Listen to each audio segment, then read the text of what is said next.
Thank you. Welcome to this meeting of the Connected Communities Scrutiny Committee being held on Wednesday, 13th of November 2024. Bit of housekeeping to begin with. Fire and emergency evacuation for those present in the meeting room. If the fire alarm sounds, please leave the building by the nearest exit and make your way to the fire assembly point in the car park. Papers and recording. The agenda papers and other relevant information for this meeting are available for public viewing on the Herefordshire Council website. The Council is streaming this meeting live on the Herefordshire Council YouTube channel and is making a recording. Others are permitted to film, photograph and record public meetings, provided that it does not disrupt the business of the meeting.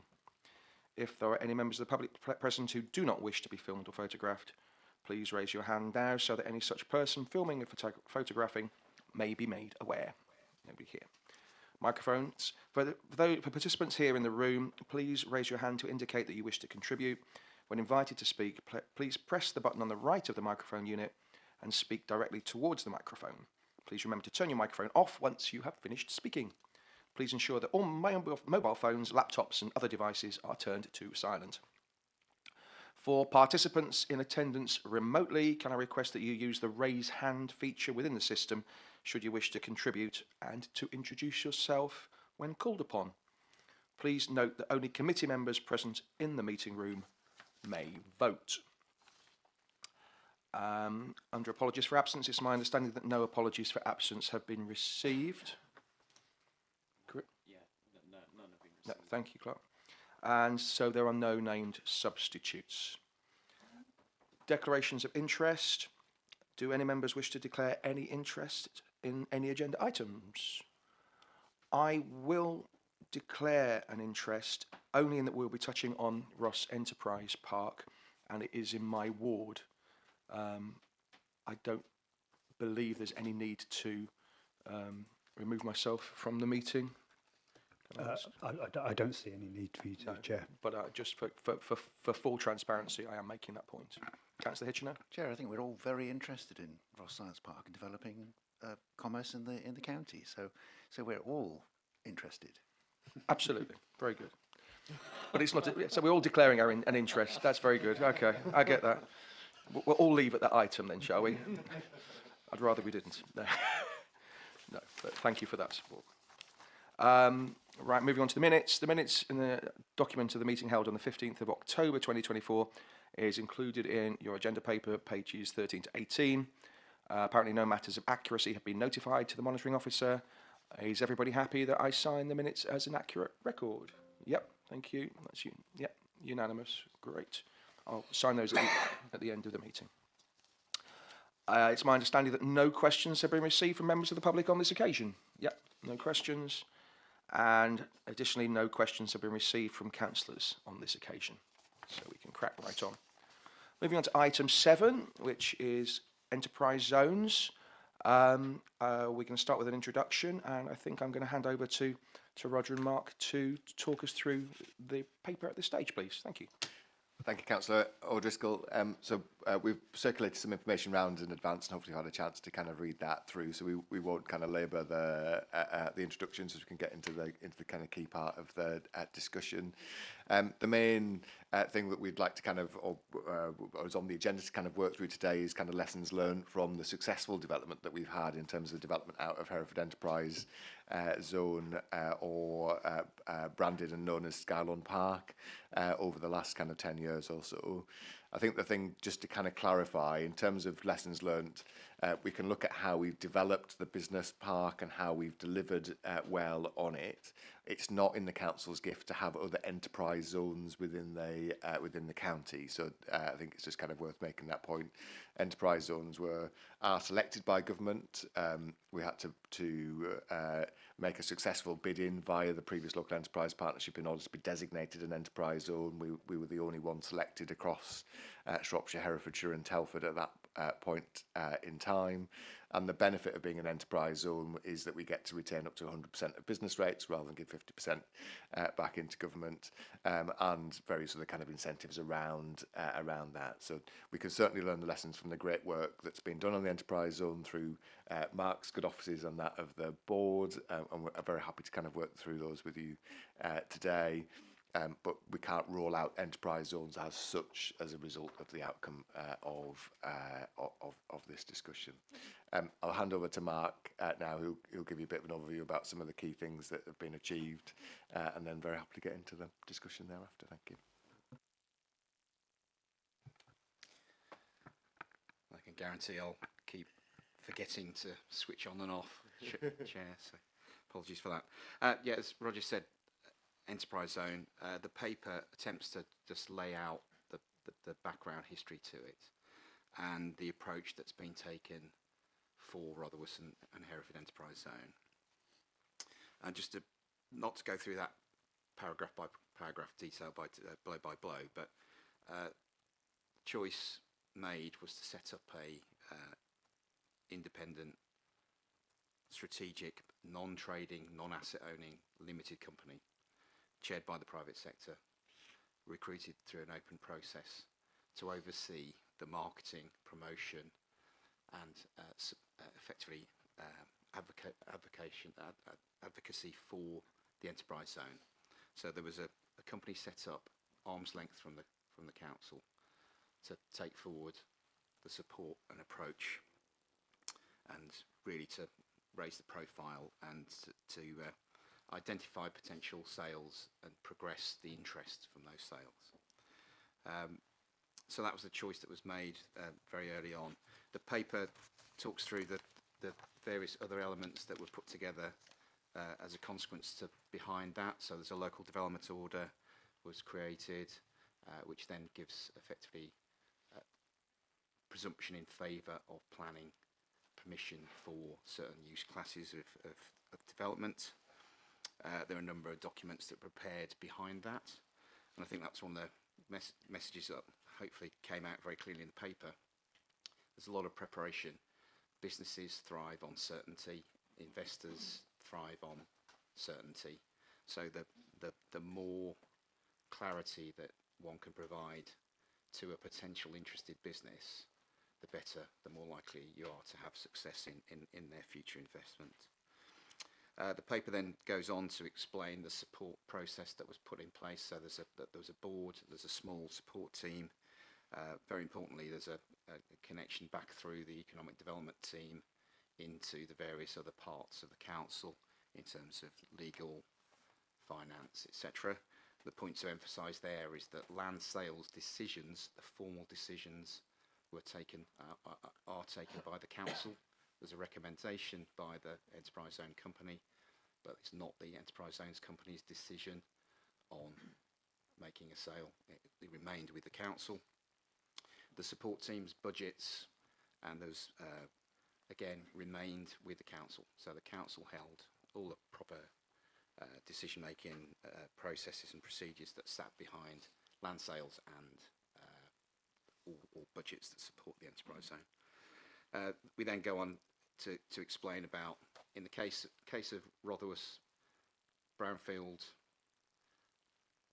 constrained by the river, by the road, lack of internal access roads, lack of utilities, etc. So there's the need to make an investment in the land to make it investable, sellable, and coupled with the process of sale, also identification of potential projects for assets, and we touch on those assets there, the shelf store, so supporting future business development and small business development as well.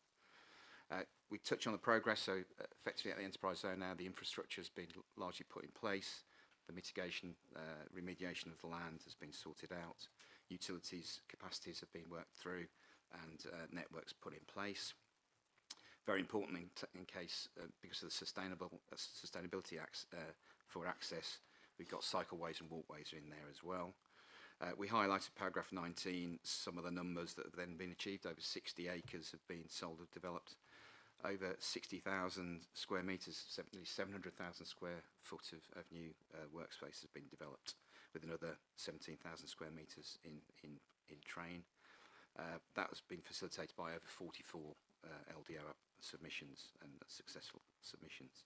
Investment is at least 60 million. We get that information from the individual investors. Over 100 businesses with 1,500 jobs. And Roger touched on the business rates, so that retention literally started to really kick in last financial year. It's now over £2 million a year, and that should accumulate to over at least 29 million, probably at nearly 40 million by 2037, 38, which is the end of the official enterprise zone lifetime. And then we pull out some lessons learned, and I don't know if you want me to go through those or to wait for discussion. The key thing there is every location is different. Every circumstances are unique. The methodology we've used at the enterprise zone was a collective choice of options. It wasn't that's the way you do it. So understanding, certainly in the chair you referenced Ross, you need to understand business interest and the type of business that be interested in locating in that particular location and its circumstances. Ross is much more accessible to the motorway network than Rotherwas, for instance. That point again to emphasise, they rely. Businesses want certainty, consistency. They want to know, can they build what they want to build on there? Can they what's the price? Is it? Do they have utilities, etc.? They need that certainty. So picking up some of those lessons just to reflect on for the committee, understanding that market interest is fundamental. That's both local and further afield in the case of maybe Ross. Establish that local governance in terms of private sector involvement, local stakeholder involvement, and set clear terms of reference for that, for whatever group you decide to set up.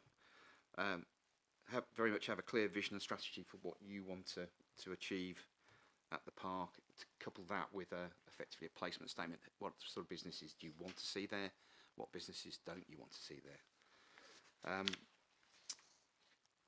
Look at the range of options for development. That could be controlled by, in the case of Ross, the council own the land. You could control that and manage that directly through obviously proper processes internally. You could have an external strategic company to help advise and catalyse activity, or you could bring in a private sector development partner. There are a number of options there to consider. Have a clear strategy about the estate management. Do you want to run it as from the council's perspective? Do you want to set up a management company? There are various options there as well. Whatever else, always try and establish your systems and processes internally, so decisions on disposals can be done as straightforwardly and consistently as possible. We had delegated arrangements within the council for land sales at the enterprise zone, which meant sales could go through very rapidly and simply. Our argument is that you need a dedicated resource in terms of the support to follow up, and that following up with investor interest in real time is essential. They have choices where they want to go and what they want to do. You need to make a convincing case why they should invest in the location in Herefordshire. And so make sure that resource is there, but also budgets depending on what you want to achieve on the site in terms of further interventions. Following on from that, do you want to go in terms of networks or business development centres? You could invest yourself on kick-starting a project by investing yourselves for build businesses to rent. And then fundamentally, you need a strong identity, a profile, consistent messaging and marketing of whichever location you're talking about. Excellent, thank you. I think that's a good overview. I have lots of questions, but I'm happy to open it to the floor initially, because I'm sure some of those, I'll be able to tick off some of mine. So we'll go Bruce, then Frank. Thank you, Chair. A couple of things, really. I just wonder, is it in our financial interest as a council to be owning 80% of this site, rather than just becoming the majority holder at 51%, for example? And because we are the majority owners, if you like, if things go wrong down there, would it then cost us money to put those things right? It's just something that comes to mind. paragraph 5, it mentions the constraints of the A49, which we all know about.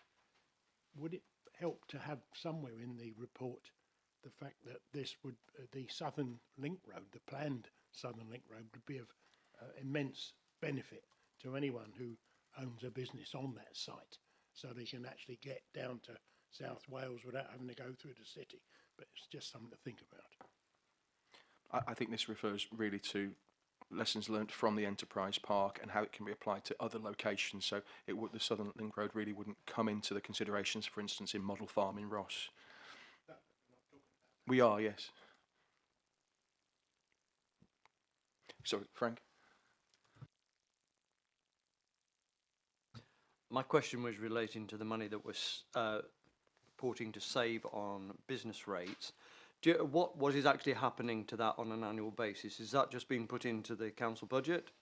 Are we setting it aside, ring fencing it in any way, and reinvesting, or so the money we say we're going to save, what actually happens and where does it go? So I guess just in terms of the ownership structure, just kind of cover off that point. So that it's council-owned land, but we are in the main selling the freehold of sites to people that come forward that want to build on it, and that's because of the work that Mark's led over the years has identified that's what business preferences are. So business preferences are to own and invest in the development and then own the land. The council then is responsible for the wider management of the estate, and will be for the foreseeable future, as we are at places like the Three Elms site and other, and we own actually some units on the wider Rotherwas business park. But in the main, the model has tended to be businesses want to buy and own their own plot of land, and they buy those. So we sell the freehold, we get a market value receipt back that comes in and helps repay the investment we've made in remediating the land, the infrastructure, and other things that have gone into the site over the years. In terms of the business rates, so obviously there's a little bit of a time lag between you invest in the site, somebody buys the site, somebody builds on the site, they then occupy the site, they then get valued by the valuation office, then they then start to pay the business rate. So there's a little bit of a lead in time to actually before you start to see any serious amounts of kind of income generated. And as Mark said, that kind of tipped to a point of around about £2 million in the last financial year. Prior to that, the income more or less offset the revenue investment we were making in the operation of the enterprise zone itself. So in this very small team that Mark's got, but the investment in the kind of the studies and the feasibility studies and the operational costs to run the enterprise zone. So we're only really reaching a point now where we've got a surplus of income over and above the operational costs of the enterprise zone itself. The original kind of business case that we put forward in 2011, 12, 13 kind of time period around this, and the governance decisions that were taking at the time, were that Herefordshire Council would invest around about £16 million in the infrastructure, and that we would get that money back initially through the business rate income. We're also a landholder, so we're also generating an income back in through the land sales, and that's what's also kind of offsetting that investment. The government requirement is that any of the retained business rates over and above the normal 50%, so we retain 100%, but 50% obviously funds council services as it does everywhere, so the retained extra 50% has to be spent on economic development activities. That doesn't have to just be on the enterprise zone, that can be across the county, but it has to be on on economic development activities. So we're now reviewing with the lead cabinet member, Councillor Biggs, and the cabinet about how and when we might be able to reinvest that money and how it might be able to support activity across the wider county. So actually looking at how some of those funds might support employment, land development and similar services elsewhere across Herefordshire through utilising that income as it starts to now come in, as well as potential to support things like skills, more business support activities. So that we're in a process of just identifying what the key priorities related to the economic plan, the Economy in Place Partnership Board and other things. What are the things that we really need to do to support the economy that funding could be best utilised for? We're in the process of doing that now. Thank you, Roger. I'll just ask one question. I'll come to you now. Mine's a bit of a chicken or egg question. It feels as if we need a really strong business plan for Ross Enterprise Park, but at the moment we don't have a limited company set up. We don't have a trading company.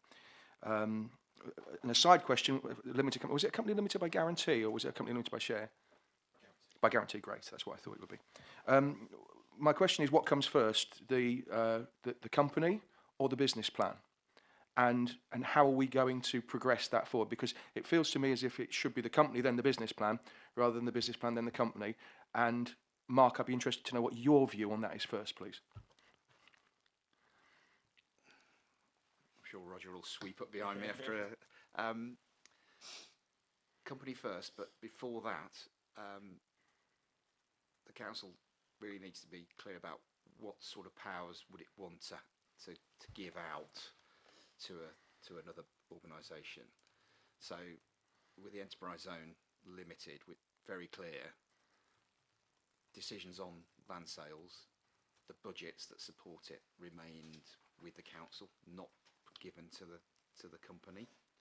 So that then leads to a very simple company.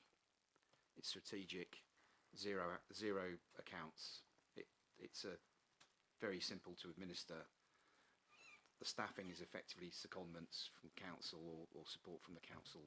There's no long-term obligation. If you're aware of the LEP, how difficult it is to untangle something like the LEP organisation, which has got all of those things. It's got staff, it's got assets, all sorts. If you don't have any intention of giving assets, keep that sets the form. Form follows function effectively. So you need to have a clear view about what you want to have in terms of a third arm's length organisation. What do you want to get it to do?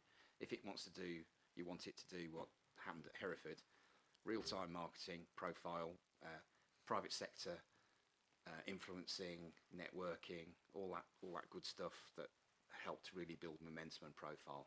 Then you'd arguably have a strategic company. You could do that with a partnership, but I'd argue against that because then people don't quite know what they've got to say and do and what their roles are and responsibilities are.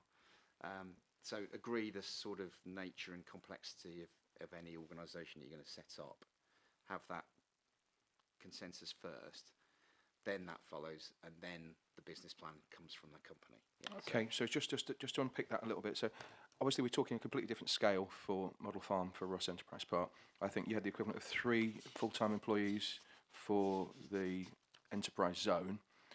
We were talking a much bigger budget, but you're suggesting a sort of a voluntary board of the interested and relevant who give their time freely to help develop the business plan with support from officers here at the county. I'd like to turn this to Roger with when we're looking at when spades are going to actually be, breaking soil, which I understand is desired within the next 6 months. What is your, in the back of your mind, what is the timeline you have for establishing that company? What do you see as the makeup of that? And will that be happening before workmen arrive on site? So I think that, I guess, kind of couple of things. So the company that we've had for the Hereford Enterprise Zone is focused on the promotion of the enterprise zone, so the land that's there that's ready to sell. So how do we sell the land that's prepared and is available? And when businesses come forward for that land, the expertise around the table helps us consider the placement strategy, which we circulated as an appendix to the papers today, so you can see what it is. To understand, to identify on a case-by-case basis are those businesses right that are coming forward to deliver the higher value jobs that we want to see in the right sectors for the county. So that works on the basis that essentially that the board for the enterprise zone was less involved with the infrastructure, day-to-day investment, the kind of creation of the development-ready plots, and it was more about how does the overall park itself brand, sell, provide the right kind of information, the right kind of environment for businesses to thrive, and how do we get the right businesses on it. So at the moment for Ross Enterprise Park, as I guess as an example, we are working through developing the physical environment and then we need to work through then how do we bring forward the equivalent of that role of the board to market and sell and create the environment and attract the right kind of businesses to be on there, or make the judgment as to the right kind of businesses that are on there. So we have planning permission already in place, which we're bringing forward to deliver the first phase of for Ross Enterprise Park. That work is currently at the end of, towards the end of REBA stage 4, which is the kind of the detailed construction designs. We're just working through with colleagues in the Local Highways Authority and Planning Authority around some tweaks to the kind of access and speeds and other things on those roads. And then we'll be going out to find a contractor towards the end of this year, very start of next year, and we hope to be on site there, starting to do some of those physical works in the spring, so kind of March, April time of next year. So that there'll then be about a 12-month-ish period of works, depending on when we've got the kind of contractor on board and when they can start and what their view on the timescales is, to kind of create the development-ready plots. That's not building buildings, it's putting in the access road, it's developing the plots to kind of sell. So the first point, the point in which we will be able to actually start to physically sell a site for somebody to go on and then start to build on it, will be probably around about 18 months' time from now. So in that time period, we need to obviously then establish the relevant structure to help us undertake the kind of the marketing and placement strategy work as a lead in to the point when it's open. So in reality, we need to be doing and firming that up within the next 6 months. So there's then a 6-month lead-in time to the creation and when the site is open. And that's one of the things that Mark's very helpfully advising us on the Ross Enterprise Park site. So we're utilising Mark's significant experience in the enterprise zone experience to look at how that development is brought forward, how it's set out, the kinds of utilities and other infrastructure that we need, the size of development plot space, building on that knowledge. But then we will need to make sure that the governance arrangements for the management of Ross Enterprise Park are in place to then lead the delivery phase of it thereafter over, I would say, the next 6 months. Are you saying that we couldn't be selling off plan? So we could start to, I mean, obviously, we want to make sure that we get the right businesses on that are going to have the lasting impact that we need for the. Isn't that a job for the management company? It is, but there's no. We need to know that we can physically build the space and the timeframes when we can physically build the space before we start promising to businesses that they can have the space, and that's the work that's going on now. Thank you. I'm just conscious that there's a lot of work that needs to be done to develop the business plan, and my personal feeling is that I think engaging with local businesses and interested parties sooner rather than later would bring value for everybody. And I think there's a lot of people that want to see the design phase and be part of this journey. It doesn't necessarily mean that they have to have input into how the design phase progresses, but I do think maybe considering moving it forward, the timeline for engaging with with setting up the company and bringing in it. Sorry, Mark, you want to come in on that? Ideally, you'd have those arrangements in place by the autumn, so that there'll be enough certainty. I think my observation, and from direct conversations with businesses in Ross, in some of the more recent periods, there's a bit of cynicism in terms of Ross Enterprise Park. I think once activity starts to happen in that infrastructure investment and opening up the site, that will transform the interest levels. I think by the autumn, you'd want to be in a position where you've got that clarity of businesses you want to see there, the businesses you don't, that how are you going to approach them, how are you going to market. Those things need to be in place for the next autumn in good time before. So you want to be ideally in place before. You don't want to be chasing the interest and do these fit, do they fit, or what about this, what about that, and where should we go? Be very clear. So the autumn is ideal. The company, you can set up effectively shadow arrangements and whatever else, and the company itself was a very simple structure, a very simple thing to put together. In fact, for you, it would be much simpler because we had to deal with how we managed to get the Marches LEP associated with it, which cost us lots of time. This company could be set up. I don't think the vehicle's an issue. It's who's on that board helping to steer the company. I think that needs consideration. And my feeling is that should be set up at the same time as people arrive on site, if it's going to be ready for doing actually preparing a business plan and having something to go to market with in the autumn next year. Sorry, Diana, and then David. For this, don't you? Yeah, thanks. I've got a question about land sales and one about local businesses. I'm a bit disappointed that it sounds as though we've already decided that we're basically going to sell this land. You know, it seems to me it's a great opportunity to have a council, you know, something that's owned by the community, by Herefordshire, council branded, you know, all around Europe, other places do that. And, you know, if it's going to be, if we're offering a great deal for businesses, of course they want to own it. Who wouldn't want to own the freehold if they could? But, you know, if we're offering them advantages, you know, why can't retain the ownership? And then they set up their businesses there. You know, it just worries me that this is, once it's gone, and that this is a bit short-term funding. Because, you know, an asset is not just an asset. If it's land, it's a source of income as well. So I just want to raise that, because I think it would be really, really nice if we had a Herefordshire Council branded enterprise park instead of something that were just another bit of family silver that we're going to flog off. And the second thing about local businesses, I know, you know, we keep saying that we want to encourage, you know, the right sorts of business. You know, I don't quite understand. It doesn't matter. We don't have to go into it now. I don't quite understand, you know, what powers we have to say no to this person and yes to that one. But, you know, the more explicit we can be about nurture, you know, it, as in Skylon, you know, is explicit about nurturing, welcoming, you know, they're nice words, and I know it did work, but, you know, the more powerful we can be about that, because if they're homegrown businesses, they're less likely to be, you know, inward investment sounds nice, but it's often very extractive, isn't it? So, you know, the more homegrown, the better. So I just would like to see us do as much as we can on that. Thank you. I sent some slides around, which hopefully everybody got as well.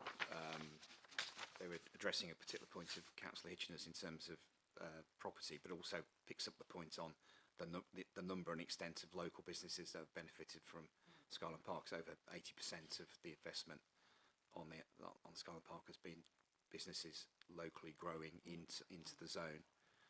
So that's worked, and that I'm sure can be applied. Mark, could you bring your anywhere else. microphone a little bit closer to you? Sorry. You pull the whole unit. Just a little bit quiet. Thank you.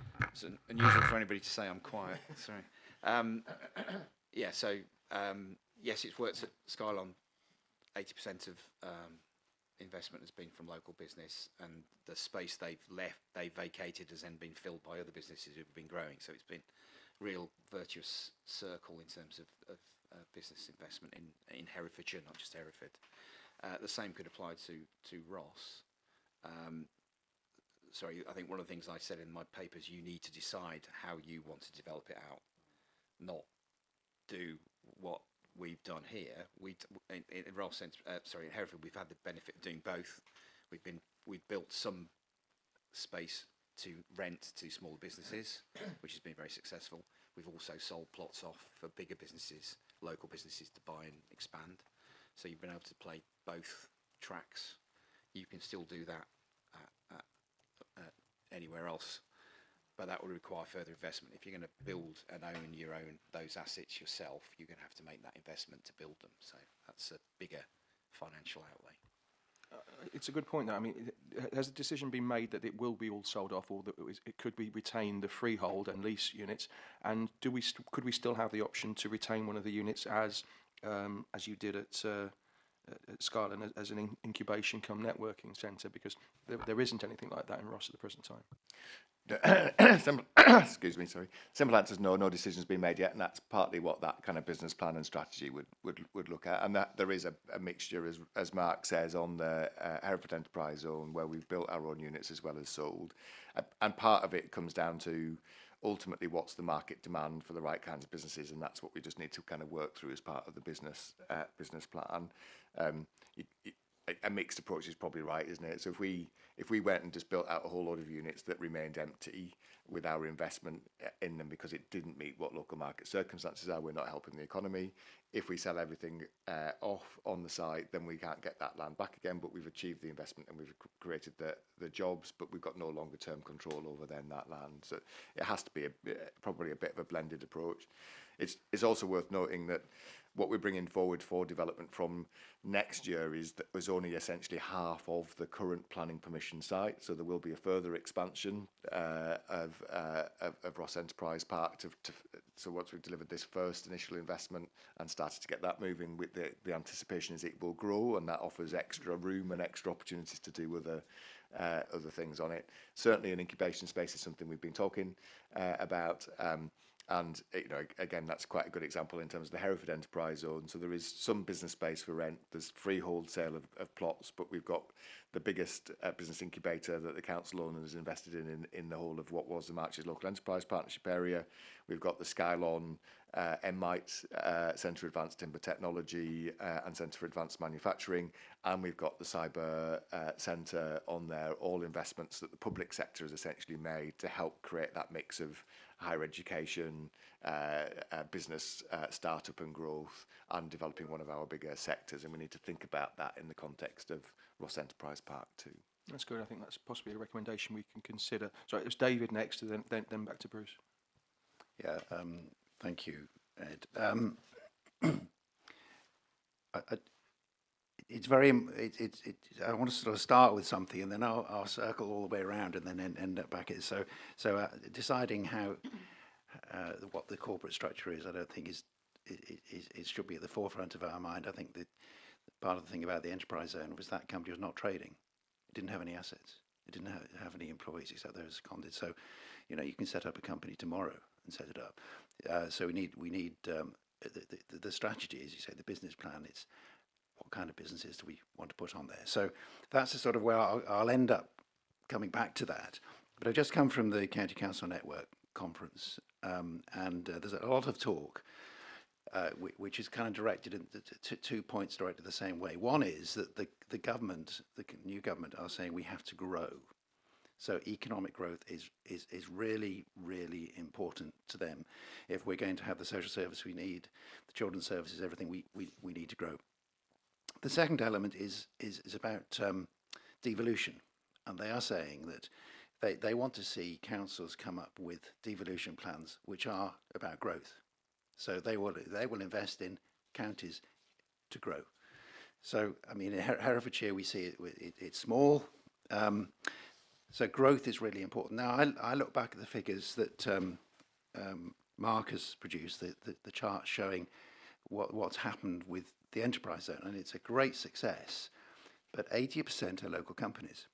We are not a county that is going to buy in a big digital centre that needs loads of electricity, loads of people.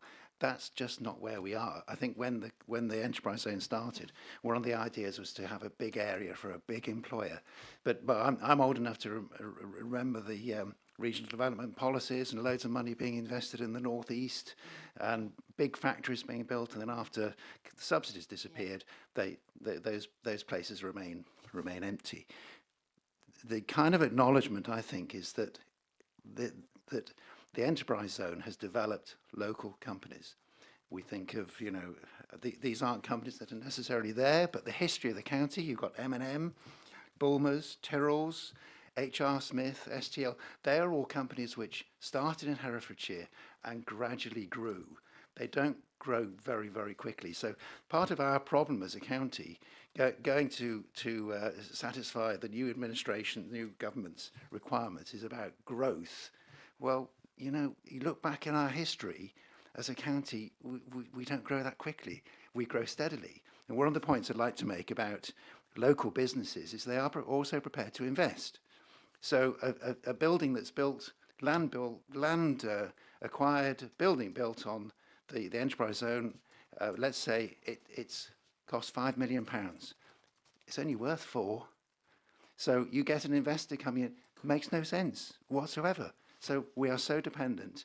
Quite rightly, I think we should acknowledge one of the learnings from the enterprise zone is it's about local businesses coming in and working. So how does that then flip to what the terms of reference might be and what the business plan should be? I don't think we should be looking to get businesses coming in from the whole from the country. The history shows that's not what we're good at. That's not what's worked in the past. we're not talking about a huge area, 4 acres, maybe 4 units. If one of those is an incubation unit, we've got 3 units left. We've got to start somewhere. So I'm not criticising the size. We've got to start somewhere, but it's not a huge thing. I mean, how many units? How many acres is it, Mark, in the enterprise zone? 70 acres or so? 110 acres. It's a totally different factor. So I just want to make those sort of points that when the administration decides how it's going to deal with this, let's think seriously about the learning from the enterprise zone. It's local businesses growing, and that is a good thing. So let's kind of work. Let's encourage the businesses in Ross. Now on the structure and who should be on that committee. The chairman of the enterprise, it was Bill Jackson to start with, and Andrew Manning Cox. Andrew was totally independent, totally out of the county. I think for a small business park with 4 units, we're going to struggle to attract someone of his stature. But the makeup of the committee is quite important. I'm not sure that many units which were in the enterprise zone were actually linked with anybody on the board there. I think it was quite an independent thing. So you're almost looking at people from outside the area coming in rather than those in. So thank you. Thanks, Dave. We'll come back to this out. Just the one observation, of course, Ross is different in that it is on the M50. That does make a significant difference as far as, halfway between Cheltenham and Bristol. A lot of people commute from Ross, and I think it is more attractive for certain businesses. But really happy to hear what it's Mark. What do you want to come back on that? Yeah, I'm sure Roger will as well. Just a point on Ross, the initial investment is to open up 4 acres. The planning permission is for over 25, and then you've got lots more land immediately adjoining that's been already allocated for employment land purposes. So it makes sense to set up the structure with an overview for all of that, not just the 4 acres. That very investment and hopefully occupation of that 4 acres will then attract interest in the 20 odd acres that have got planning permission, and then will then hopefully lead to further development as well beyond that in that employment land allocation. So the structure, I think, needs to be looked at from that longer term, broader perspective, just not the initial investment. Yeah, thanks, Roger. I guess just to add to Mark's kind of good point, I mean, so the lesson learned review that we're discussing today is very helpfully focusing on Ross Enterprise Park as the next one that's going to come along, but actually it's about how we apply that to the county as well. And all the very good points you make, Councillor Itchener, about the growth that we need as a county is something that we need to kind of to very much consider, and that is more reflected in, I guess, where we're going in terms of the local plan and how the local plan will identify where we need employment land provision across the county in the right kinds of way to attract a mixture of provision, some of which is enabling local businesses to grow, absolutely right, and that's been very successful in the Hereford Enterprise Zone. And as Mark's supplementary paper shows, that sparked activity elsewhere. So somebody's moved onto the zone, they've grown, the land they've vacated has gone to another local business who is either created or expanded, and it's created economic prosperity in that location too. In terms of Ross, I guess just as an example, so the local plan that was out to consultation earlier in the year had essentially an eastern expansion of Ross to kind of accommodate the big housing growth that we've got, that's now even bigger than what it was when we went out to that kind of consultation, and actually starts to identify further employment provision both around the Ross Enterprise Park area, but also around the kind of the M50 junction to the north of that eastern expansion with a big housing growth in the middle. And what we need to do is just make sure that in all that employment provision we get that right mix. So some of it is attracting in higher value jobs and investment for the future. Some of it is allowing local businesses to grow and prosper and develop. And certainly there's a pent-up frustration in Ross that Mark mentioned earlier, because we've been promising the Enterprise Park with a kind of a big sign-up saying it's coming soon for quite a lot of years now, and I think Nearly 20. and I think people are. I think the point that you were making around engaging business is absolutely right, but it's then making sure that we're certain it's going to be built this time before we do engage. But all of those meetings and all of those engagements that we've had in Ross, some of which we were at with you, Councillor Itchener, in not too distant past, was we're going to have to move out of this area if you don't provide employment land for us to grow into. So we've got to address that and help to retain local businesses and support them to grow. But we also need aspiration as well to grow our economy. You know, we've got one of the lowest levels of productivity anywhere in England, and in order to do that, we need to allocate other land. And one of the things that the National Planning Policy Framework is consultations due to conclude quite soon, that all the responses are in. We're expecting that we're going to retain quite a high mandatory housing target, and we need employment land to go alongside that in the local plan. So one of the things that Connected Community Scrutiny Committee could helpfully do is help us overview the development of the local plan process. And one of the things, something we discussed briefly in a kind of a discussion around your future work programme, help us look at where we need employment land across the county through the local plan for the future to achieve that right balance of local business growth and bringing in kind of external investment as well that we need to create higher value employment opportunities. Thank you. Yeah, Roger, do you want to come in? Yes, and my apologies for being late, and I apologise if I'm covering existing ground that's been done.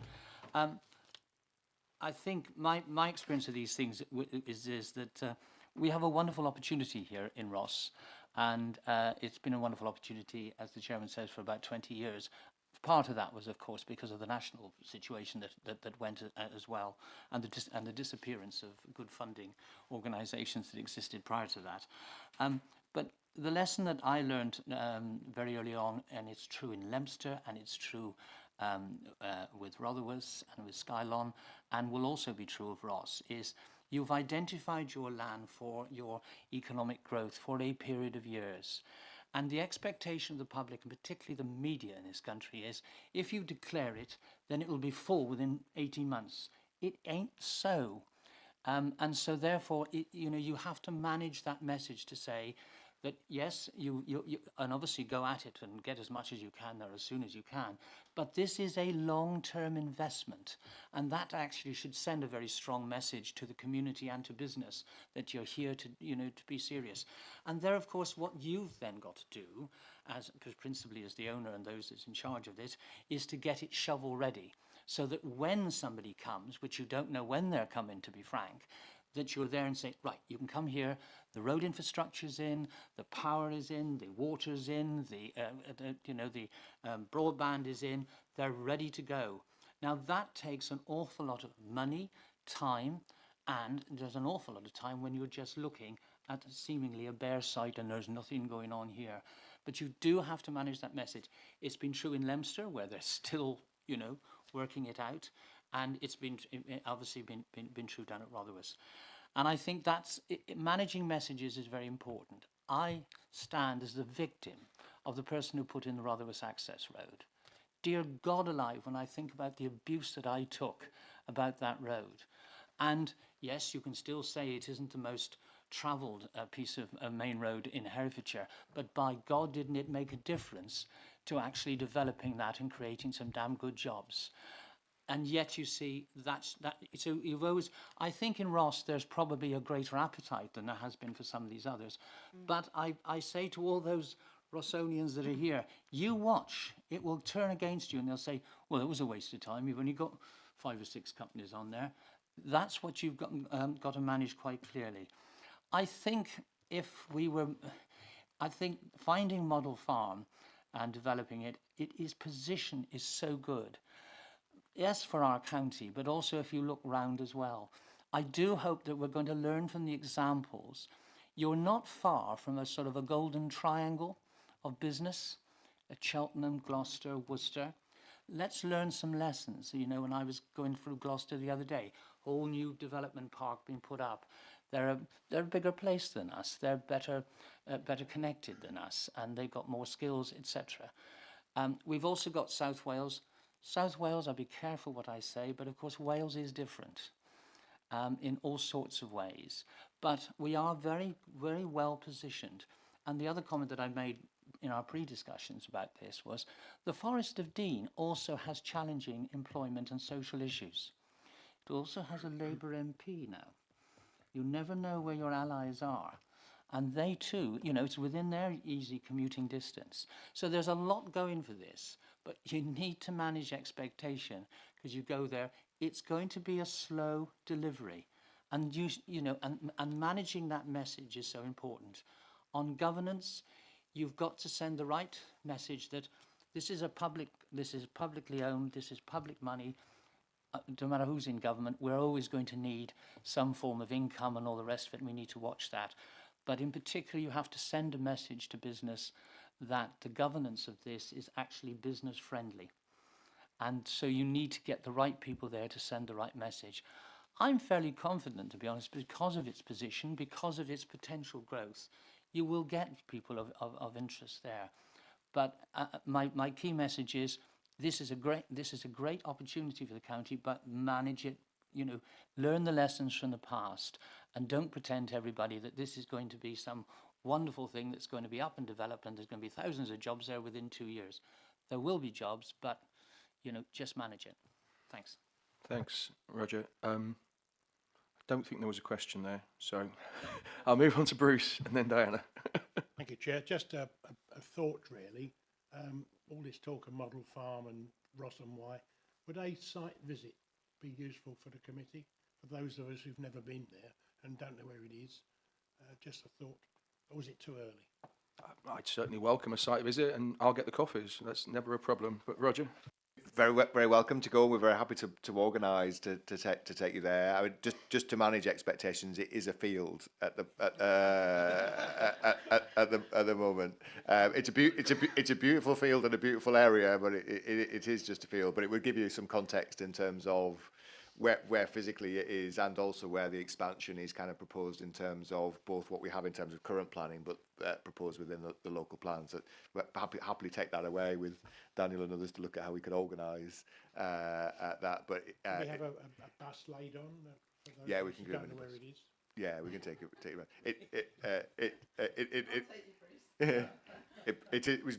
do take people. Have taken people there before. Again, I guess just to manage expectation, it is a dirt road just off the A40, and you can see the context of where it is. But there's nothing physically there. Nothing really to see at the present time. I think it'll be much more interesting when there's boots on the ground. I think that might be quite.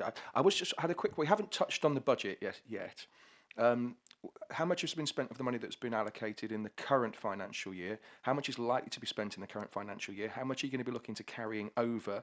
And what are we going to be asking for in the revenue budget for next year to make sure that that adequate funding is allocated to lead the development and delivery, please? So in terms of the overall budget, so within the capital programme, in the decision that you all kindly took at full council last December, you allocated £12 million worth of capital receipts funding for development of employment land across the county, of which £8 million has been ring fenced to do this first phase of development within Ross. And of that, there is a cabinet member decision which allows us to spend up to £500,000 on finalising the designs and going through the procurement process. So we've currently got delegated permission to spend up to that £500,000, and that's the work that's kind of going on and will take us through until around about March. We will then need another cabinet member decision once we've been out to procurement to appoint a contractor in order to spend the remaining £7.5 million on then the investment of the infrastructure into that site. In terms of revenue budgets, there is some allocation within the economic development budget to help us support the development of employment land, and that could help us to initially kind of establish the board and the business plan and the operation. Some of that, depending on quite what the makeup of the company is and how it operates and what staffing is in, with some of the things that Mark's raised before, we've still got to work through. Some of that could be capitalised in terms of then delivering the physical scheme and the outcome of the physical scheme, and some of the money, some of the staff that are working on that project at the moment are capitalised into the physical development works. but the overall budget for Ross is 8. We're looking then at how we allocate the other 4 to other employment land opportunities across the county, and we've been doing a process again very much helpfully led by Mark's expertise. The challenge we have elsewhere across the county is that we don't own a significant land holding like we do at Ross, so it's about then how do we facilitate working with others to enable development of that nature to kind of come forward. So we've been reviewing what some of those opportunities are, but there's not as easy, quite a quicker win elsewhere in the county. That's great. So I didn't quite catch that. So how much money will there be a revenue budget line for making sure that we have adequate funding to develop and deliver model farm in the 25-26 budget? So we currently have a allocation to support the bringing forward of employment land within the ED base budget, so there'll be some money there that can help us establish the board from next year. What we'll then need to do is look at what the ongoing revenue cost will be in terms of once it's built and in delivery, and then make sure that there's a base budget built in specifically for Ross from that for the future years. So there's obviously what we do at the moment is we work on a year by year budget setting. So at the moment we've got the physical money to build it, we've got some money to begin the initial operation, and then once we know what that cost associated with Ross will be, we can build that into future. Because there will need to be some money for officer time in next year's budget to service the board, who will be working from next year. And there's enough resource within there. There's enough resource within that. That's what I wanted to ask. Thank you. Councillor Hitchener. Yeah, thank you. Hopefully my comments now might result in some sort of recommendation. But Mark, thanks for doing those charts to show the development of the project. I haven't seen any value attributed to that. So I know the government sort of have all sorts of mechanisms, and we have a green book or something. Is it possible to do some work to show the value that's been as a result of the enterprise zone, so the companies that have moved in and all that kind of stuff, to put a finger to show how good it has been as an investment, and then that can be perhaps a tool that we can use with central government to say, you know, you want to see example of good growth. This is really good growth and what we've really done. So, you know, when it comes to a Devo debate, you know, we may be small, but actually we've delivered some fantastic stuff. Could that feed into the social impact tool? We could hand that information to them, and they could use the new pilot project for that.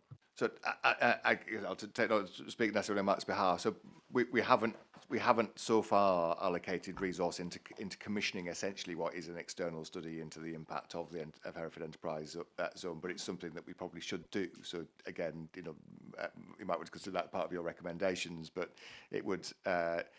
What we need is some expertise to come in to work with and collect the data from the businesses that have been there, that have grown, and to fully kind of when we sell the land currently on to the business owner, we just do a market transaction. They come in, they buy the land, they buy it at market value. They're not getting a grant.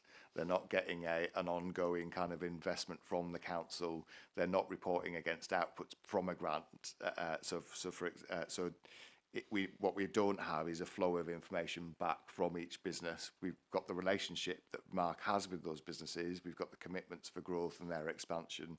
What we really need and what would be valuable is a kind of an independent assessment to come in and work with all of those businesses to understand how they've grown, what the impact has been, how their turnover has grown, and that would give us those kind of outcomes and that information.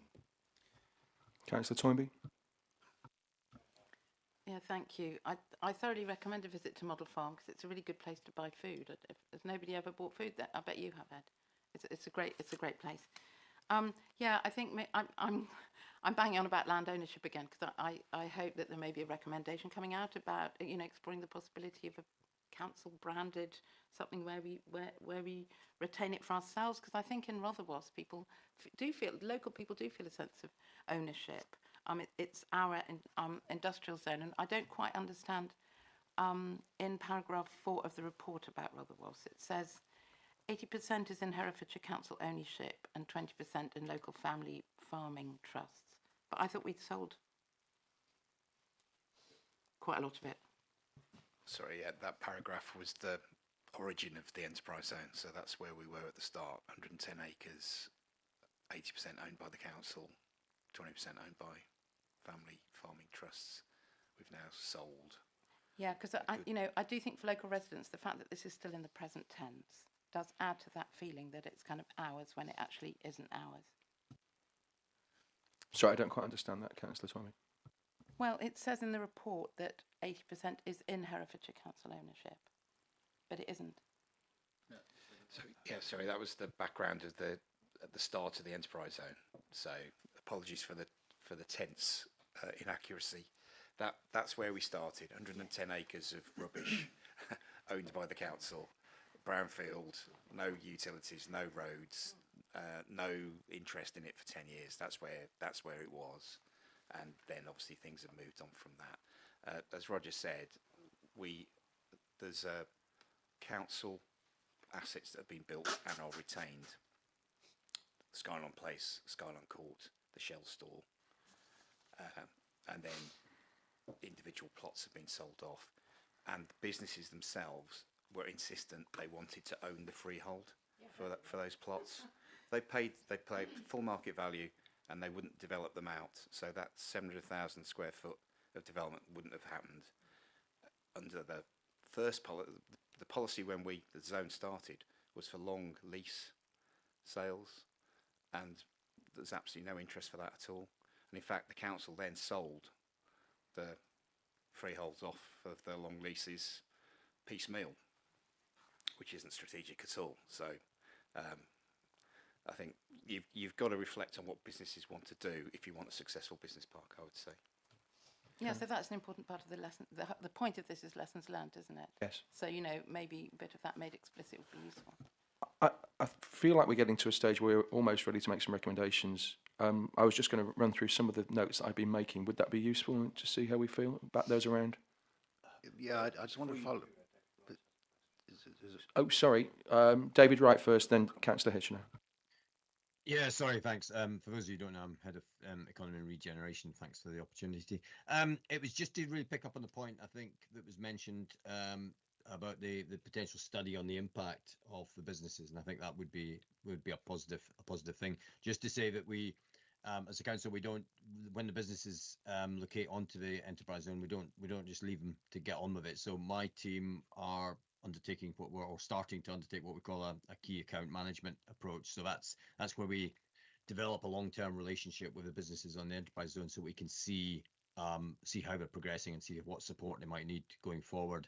But I think as a baseline, that study might be actually really quite helpful. So that would be a useful recommendation in terms of what's been achieved so far, and then we can take that forward in terms of how businesses are progressing after effectively the end of the enterprise zone.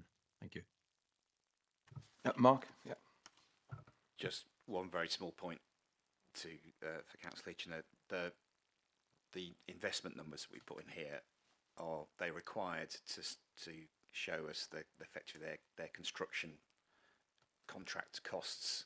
So that investment number isn't made up. It's 60 million. So we've got that level of investment made on the buildings themselves, not everything to do with the company's investments, but the building construction cost is in there, and they're required to tell us the numbers of jobs in the companies as they arrive. So that, again, that 1,500 number is not. It's very much from the information from the companies. So that's a starting point, but except that's not the full independent analysis that would be very useful for all of us, I think. Councillor Hitchener? Yeah, I'm just aware that the way the government produces these figures is probably billions, but I don't know how on earth they do it. But it's all very well gathering the data, but how do we then use it? But Roger, I think you used the word useful, and I think David was also saying this will be useful. So, provided we're gathering information for a purpose and not just it's a nice thing to do, that actually it has some reason. I think I've got assurance in that respect. Thank you. My history, my knowledge of gaining data like this is it can be useful in unlocking future funding. I think that's the key. If we can show that we have a track record of success and we've and the developments we've done in the past have been successful and have leveraged in so much funding, then with a new government who's obviously got targets for growth, we can say, yep, we've done this. Give us more money. We can do a good job. Please let us expand. Potentially in the future, model farm from 4 or 5 acres to the 25 we're talking about here, potentially, which would be great for the county. I just want to just possibly throw these in because I'm aware of time, and I was going to try and take a short break in about 10 minutes or so, comfort break, before we move into section 2 of the meeting. These are the notes I briefly made, and I want to know if I've missed anything or whether we want to refine these.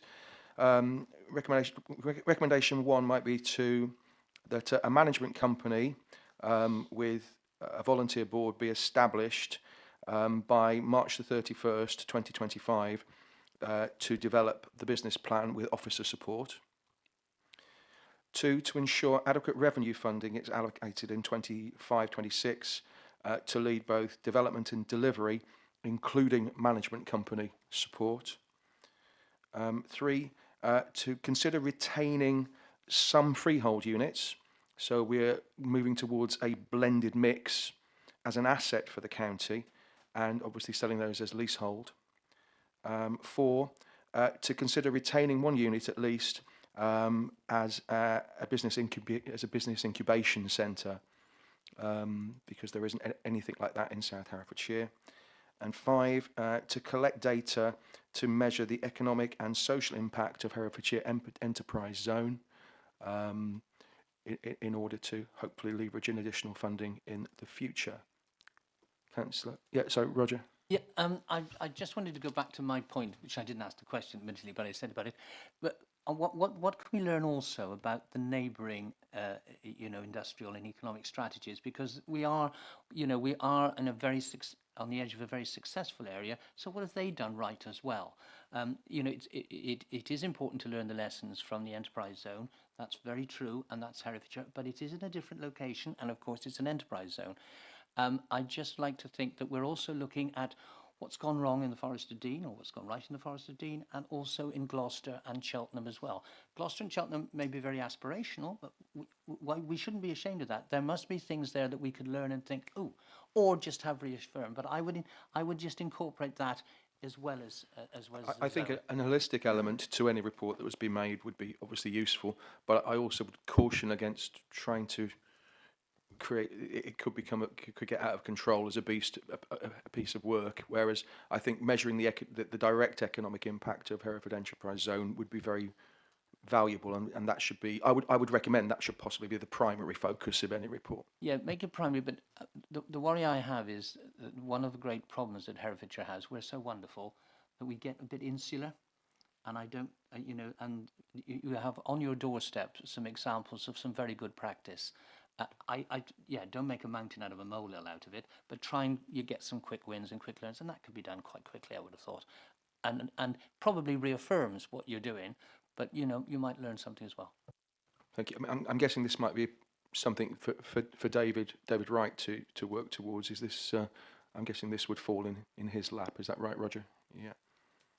In terms of some of the wider connections, yeah, and we are, and could be better, but we certainly are aware of it. So for example, Cheltenham's got a whole kind of Cyber Valley growth expansion, massive investment, and we need to look at how we position Ross Enterprise Park to work with them and the wider county, and obviously the relationship we've got with Malvern and the science parks. It's certainly part of the wider economic strategy, and it's a good point that we need to make sure that we bottom out exactly what the business plan for Ross is and how we work with that. I think just a quick point on the recommendations. If in terms of recommendations of the different uses of freehold and plot sales and incubator, if we just say if land could be allocated for those uses rather than plots, because plots is quite a specific thing, and at the moment we've only got 4 development plots, so we don't want to tie too much down. So I think if the recommendation was that land is allocated for a range of uses, as we both do this first phase and future phases, it would make it easier to deliver those aspirations. I hear that. Yeah, I'm happy with that.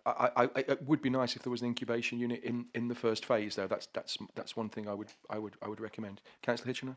I think Roger kind of dealt with some of my points. That I think Malvern Science Park is something we shouldn't forget as one of the successful projects.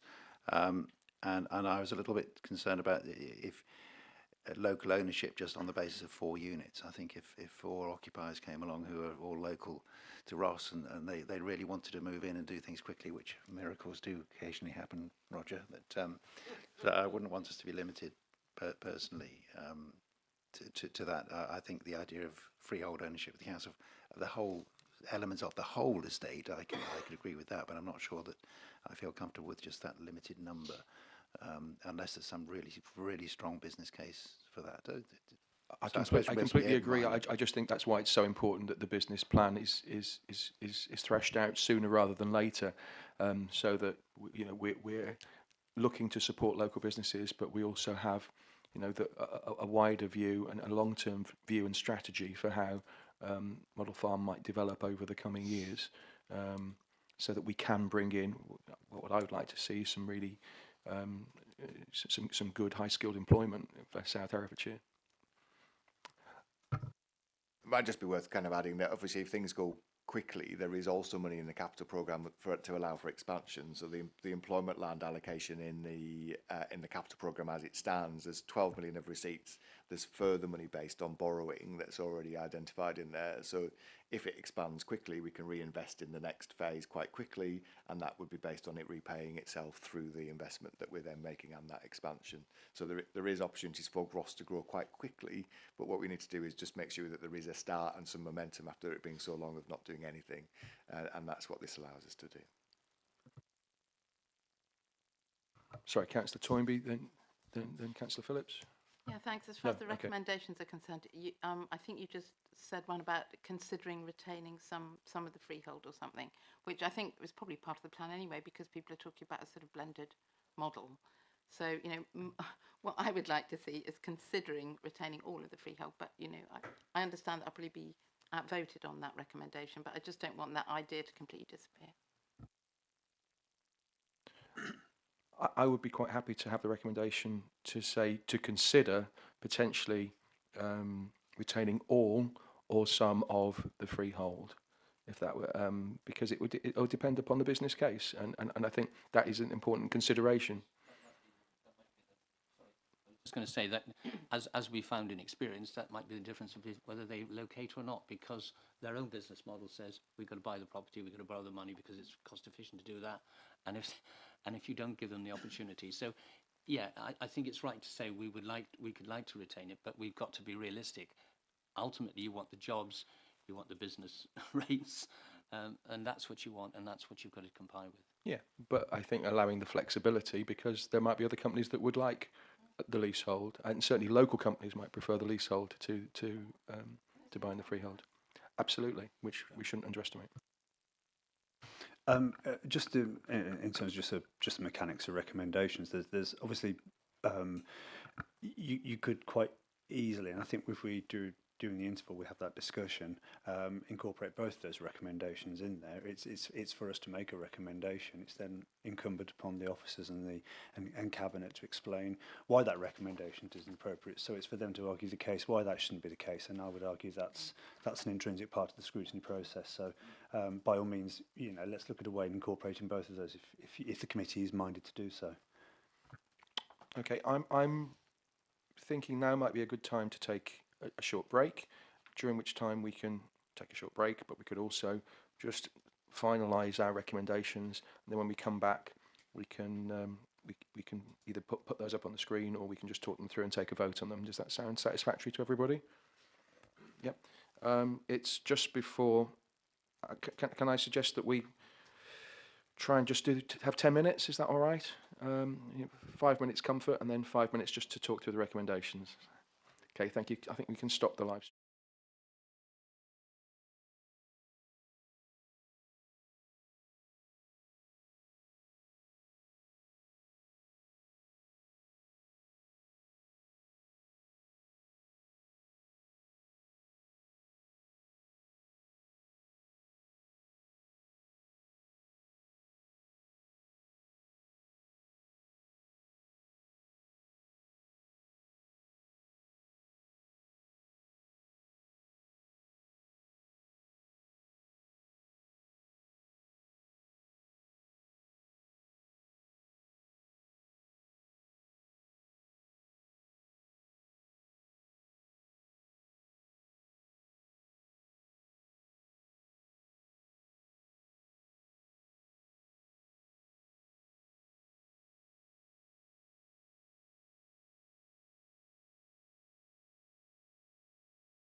Thank you very much. Thank you very much for returning. That was useful for all of us. I think we've managed to get some wording down for the recommendations. Can I ask you to share that, Daniel? Can we put? Just give me a mic for a second and I'll do just that. That'd be very useful. Thank you.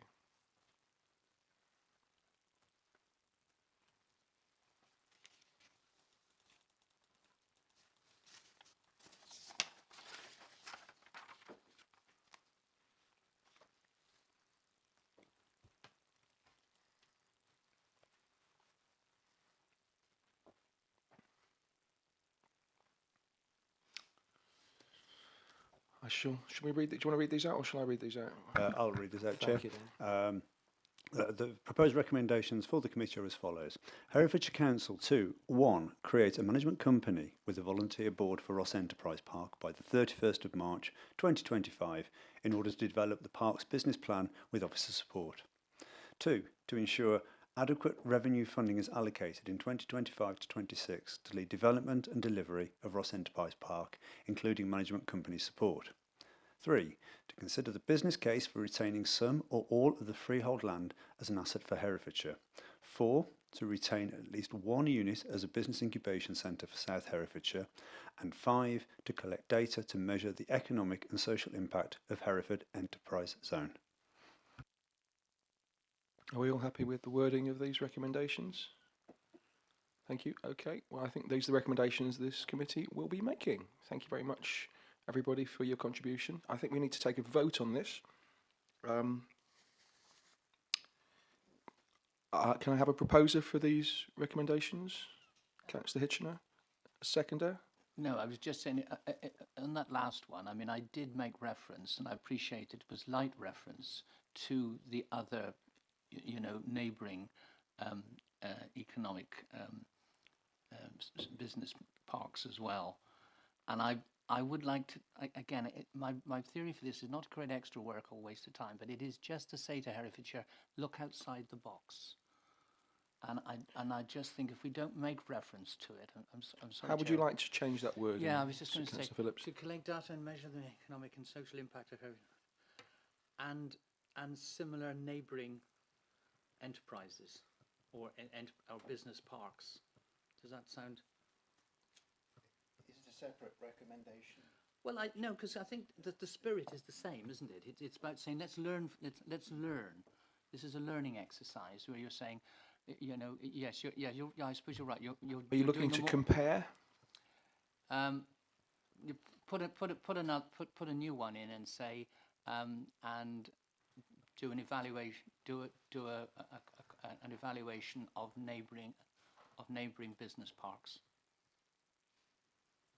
Does that? Or to see what can be learned from. Yeah. So It's lessons. It's similar to this, but it's more it's specific, and it wouldn't be as detailed as this. Okay. Sorry, Councillor Tomby. I was just going to say that some of these places might have already done evaluations, so that might have, we could just look at those rather than create lots of work for everybody. Yeah. So to collect data to measure the economic and social impact of Herefordshire Zone, final report to compare and contrast with neighbouring counties. Does that sound about right? We know. Yeah. Okay. Could we add that, please, Daniel? Say it again, sorry. Final report to compare and contrast with neighbouring counties. So to collect data to measure the economic and social impact of Herefordshire Enterprise Zone, semicolon, final report to compare and contrast with neighbouring counties. Is it too clunky for you, Councillor Hitchener? Well, is to analyse data already available for other similar projects. No, yeah. To compare and contrast with available data from business parks in neighbouring counties. Thank you. Or is it business parks or is it enterprise zones? Well, no, because we're talking about Hereford Enterprise Zone, aren't we? Yes, but if we're talking about our recommendations for future development, particularly for Ross, it would be business parks, because not everybody was fortunate to have enterprise zones. Okay, that's fine. Okay. Okay, can I have a proposer for these as they currently stand? Yep. Councillor Phillips, seconder. Councillor Hitchener, all those in favour? There we go. Carried unanimously. Thank you very much, committee. Thank you. Right. No abstentions? No? No, no. Fantastic. We will now move on to item 8 on the agenda, local authority housing delivery models. The purpose of this is to receive the report, commissioned research into housing delivery models in other local authorities. And I think we're going to have an introduction from Roger and Stephen, and possibly Lynn and Laura, who are joining us online. Thank you, Mark, for your attendance today. Much appreciated. However you want to start, Roger, with this report, that's fine. Thank you. So, thank you very much, Chair, and thank you to Mark as well for attending this morning for the previous session. Just by way of background or refresher, so you had a session on kind of delivery models around delivering housing, particularly affordable housing, in the county about a month ago. Three Dragons consultants kindly joined us for that session and had that discussion on a kind of an interim report. You then requested that the final report kind of come back to you, which is what you have and has been kind of circulated round, and we'll hand over in a minute to Three Dragons to kind of talk us through the kind of key findings of that. I think then just to kind of be clear on terms of next steps, obviously it'd be great to get your recommendations into that, but I know that the cabinet member for economy and growth, which includes housing, would then like to form and hold the first meeting of the cross-party working group as well in the next few weeks as a next step to consider both your recommendations and the outcome of that report to kind of look at how we take things forward from there. But I guess so this is the report you talked about. It's your chance to kind of input and understand that, and then if you'd like to form recommendations about where we go next. Thank you. Okay. I mean, I have lots of questions around this report, which is great, and it's fantastic to see some actual potential locations for affordable and social housing at the back in the appendix at the back, which I found very interesting, and will help us obviously make some recommendations. Sorry, Lynn or Laura, did you want to say anything before we get stuck into questions, or? Thank you very much. Just a couple of comments and good morning, everybody. Really just to say, when we left the meeting last time, you asked us to do two things, essentially.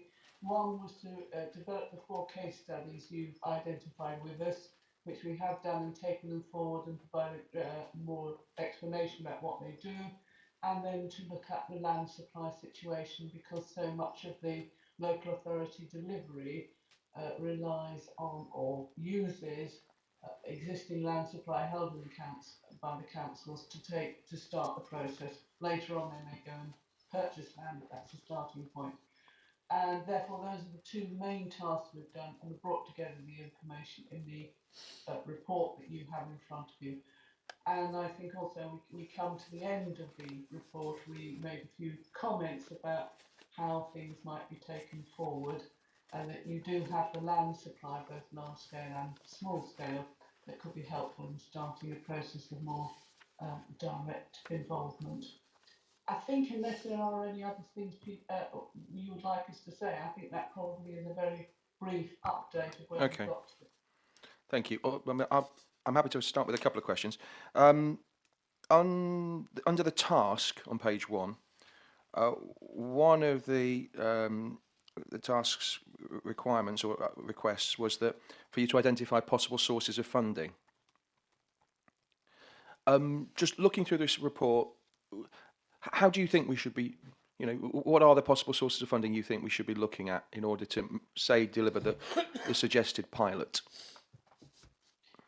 The other authorities that have gone through set up development companies and got into joint ventures, if it's a joint venture or a development company in which you only put land in, then clearly it's a deferred income, essentially, because we're not getting it from other source.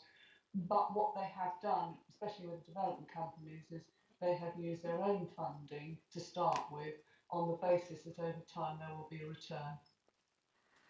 So the land is seen as a deferred income, or it's just... Well, I'm suggesting that you might consider it to be a deferred income if you're putting land in, however you wanted to do that. Okay, thank you. Under local perspectives, there were a few questions here. The registered providers were saying that they're under financial pressure and that they are cautious about involvement in Section 106 schemes. Two questions there, really. How can we help registered providers that are under financial pressure, from what they were saying? And why are they cautious about Section 106? There are a variety.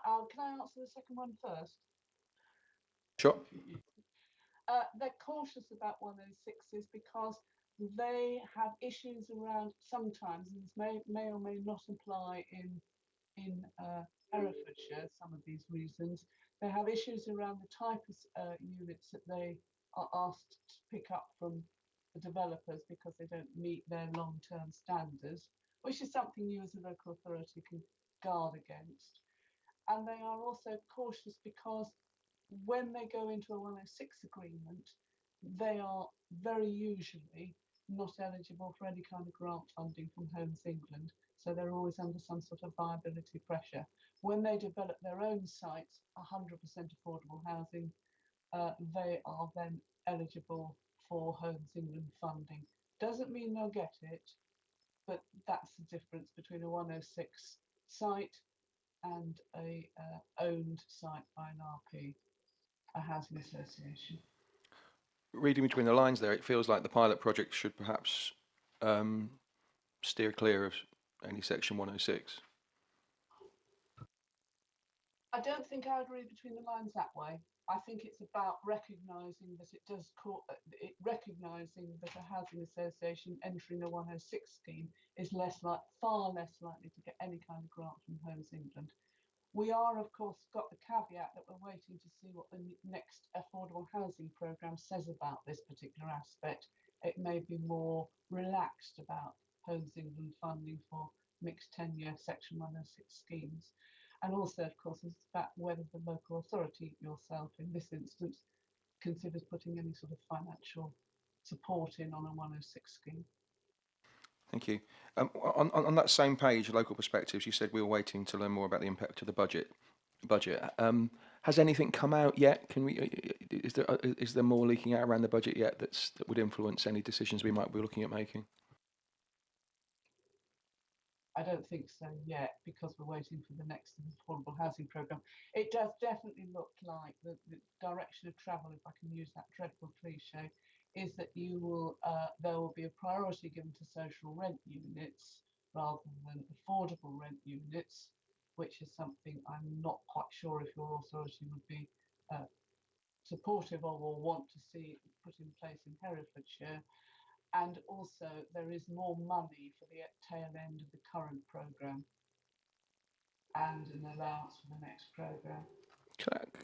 Can I ask why you think that, Lynn? Why do you think we might not be interested in the social rent units? I wasn't going to just make the assumption that social rent would be a tenure that you have priority for, but it's the direction of travel at the moment. Thank you. Moving on to when we're talking about the...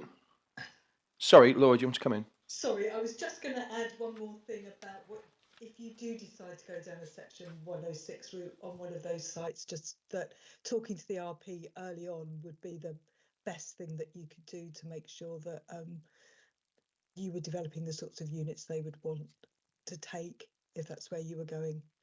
That was really my point there, that dialogue is the key with the RPs. Could you expand on that a little bit for me?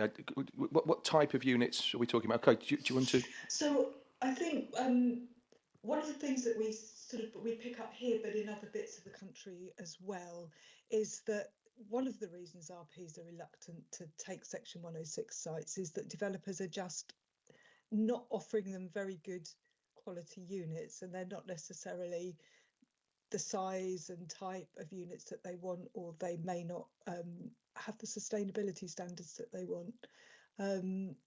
If there was more dialogue with them early on, then any development can sort of get round those issues. before it starts to be built out and the Section 106 is already written. Thank you. Stephen, did you want to come in? Yeah, a couple of points. Firstly, in terms of actually RP's being interested in Section 106 agreement plots in the first place, the problem we have at the moment is there are certain rural locations where they don't have resource, and therefore they struggle to actually manage and maintain those properties. Places like Bromyard, they're not keen to go into Bromyard at the moment. And also in terms of type, they are very reluctant to take one-bedroom properties. As we know, we've got quite a big demand for one-bedroom social rental properties in Hereford. So there is a disconnect between what they're prepared to do and what we actually need and where we need it at the end of the day. Have we come across any innovative ways of bridging that gap through any of the case studies, or are local authorities putting more money into encouraging developers to build one-bedroom units, making it sweeteners for that? Or one bedroom is always a problem with the developers. They can squeeze a lot in, but housing associations don't like them. And I think that in terms of innovative solutions, we're tending to go for affordable market rent, so discounted market rent as a solution in locations where we've got a planning application coming in, there is an affordable housing requirement, but we can't get a registered provider to actually take those plots. Therefore, we're allowing the developer to actually rent those out in a different way rather than having to include an RP. thank you. Looking at the local authority delivery models with the common examples, and knowing what you know now, Lynn and Laura, about Herefordshire, I was looking at your idea of the pilot with up to sort of 200 houses spread across the 10 different sites, which I think's an interesting proposition. I mean, would you be looking at a blended use of these models, or do you think one particular model jumps out as perhaps the best candidate for us in our present situation?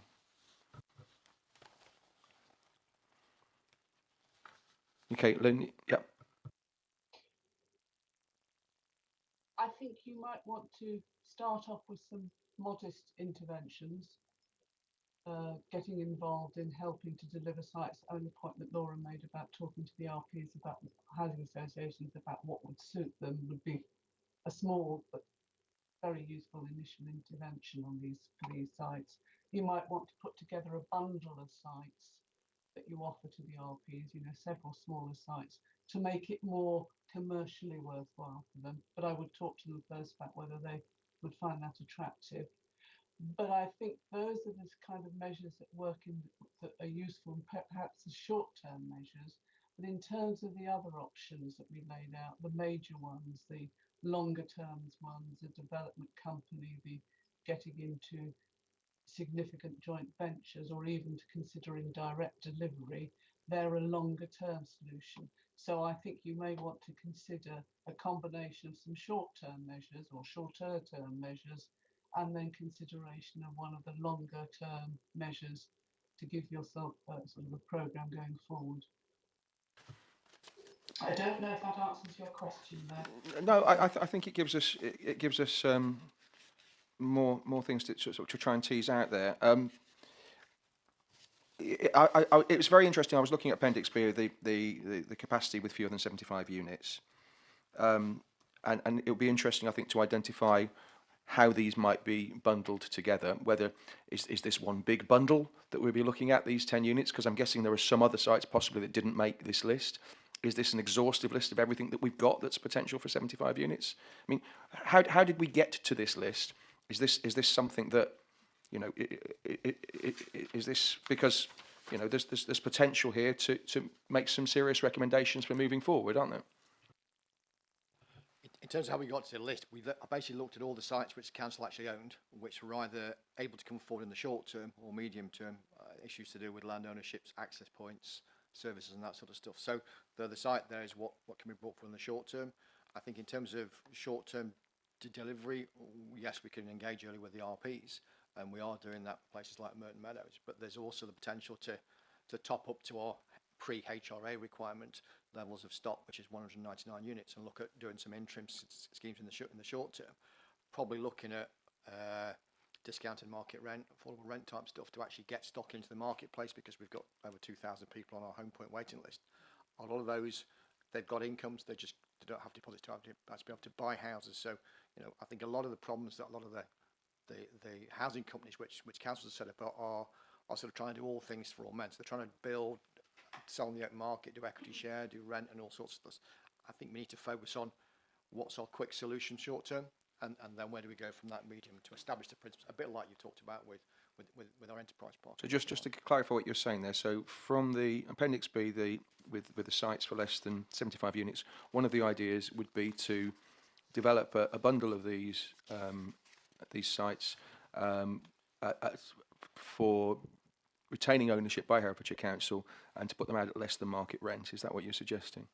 I think a blend of market rent and discounted market rent, affordable rent. So we don't actually bring in a registered provider perhaps on some of those sites, therefore we avoid the right to buy implications and complications of that. We sit below the HRA account thresholds and therefore we avoid the complications of that. So we can get involved either with a development partner or directly ourselves in building those out.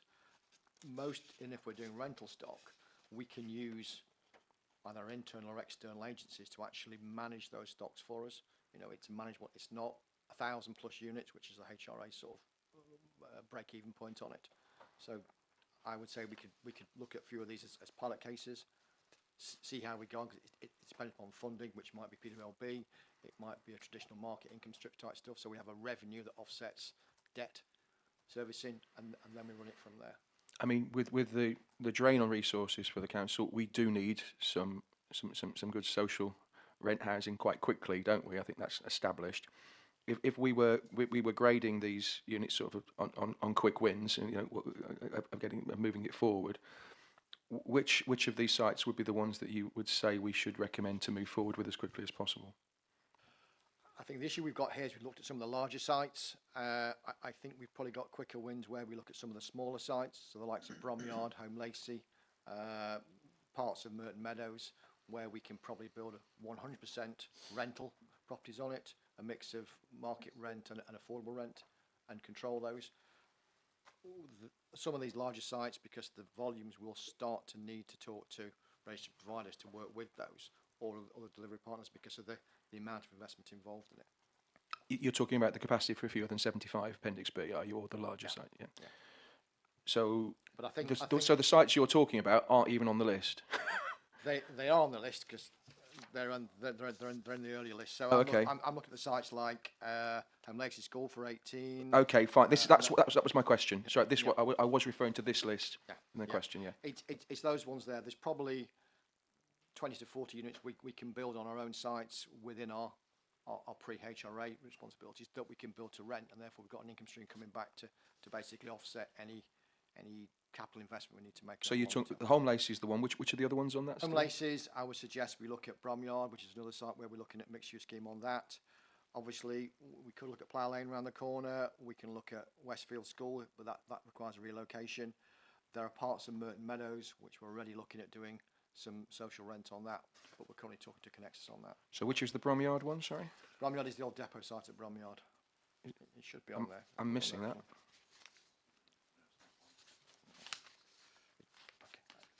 Bromyard is the old depot site. We basically got the old depot site plus a paddock next to it that we're looking for potentially as mixed use, so some employment and some housing on it. It's about 28 units. We're currently looking at a feasibility study on that at the moment. Just to interject, when we put the list together in the appendix, we missed out the Bromyard depot, and that was because there were comments on your list that you'd supplied to us saying that it wasn't viable, so we took it out. It said not. So we didn't recommend that going forward because it's appeared that there was already some work there showing it as not viable. It's certainly viable. The issue is on the residential element of that site, we have a sitting tenant at the moment, so we would need to give 12 months worth of notice. Yeah. So it's deliverable, but it's deferred by 12 months. Okay. If we're looking to make recommendations for moving forward with this at pace, from the Appendix B, from the list of sites that we've got on here, you've got Home Lacey, we've got Plough Lane. Are there other recommendations you would make at this stage that aren't going to need 12 months notice? Sorry, Stephen. I would say we look at part of Merton Meadows. There's a plot called Plot 1C on Merton Meadows, which is a little bit on the north of the road. On the right-hand side of the access road that goes through to the rear car park area, there's a plot there. We could look at doing social rent on there. Okay, and how many plots, how many, I think on that we'll probably get about 24 on there. okay. I think it would just be worth caveating, obviously, that all of that is subject to business cases, planning permission, the whole list of things that need to be in place before. That's my next question was coming onto a timeline and what would need to be put into next year's budget to start moving this forward. So, yeah, let's look at a timeline. Let's say this committee makes a recommendation that we move forward with progressing the sites that have been recommended from this report that you've identified as potential quick wins, Stephen. What is the timeline? What do you need to build into next year's budget in order to start the ball rolling and make this happen? I think in terms of where we are with Bromyard and Home Lacey and the paddocks and also Merton Meadows, we're already in the process of going for planning on those or doing viability studies on those. So we will have layouts by the end of the year on Home Lacey. We'll have a layout on Merton Meadows and planning application in format for the wider development there by January of next year. And Bromyard, we're literally just got the concept studies back, so it's the viability on that at the moment. So there's quite a bit there to go forward, probably 50 units in the next 12 months, if that's where we wanted to go. Frank, yeah. So, just a couple of them, please. Homer North Hereford, is that part of the development where there's quite a lot of other housing going in as well? It is, and obviously our land up there is partially landlocked and therefore is part of the wider development up there. I mean, the reason why we put it in is because we've got an awful lot of housing to deliver under the revised MPP requirements. The issue we have at the moment is that the private sector, I'll put my hand up, I'm ex-private sector, will develop at a certain rate, and therefore if the majority of our land are controlled by a relatively small number of private sector house builders, which they are at the moment, we may struggle to deliver on our targets because of the rate they're prepared to build at to maintain their margins. And therefore we need to have dialogue elsewhere to bring in additional parties, private sector parties or private sales, to create more supply into the marketplace. Thank you. And the one I don't know where it's at is Hospital Farm Hereford. I've worked out where all the other places are, but Hospital Farm Hereford, which has this maximum potential capacity of 1,000. I have no idea where we're at. Hospital Farm is also up in sort of Homer area. It's another site we've got. Three Elms, isn't it? Three Elms area, yeah. It's in that northwest quadrant of the city. And I guess just to, again, to caveat, some of the larger sites are obviously dependent on quite large investments in infrastructure to open up the land in order to develop them.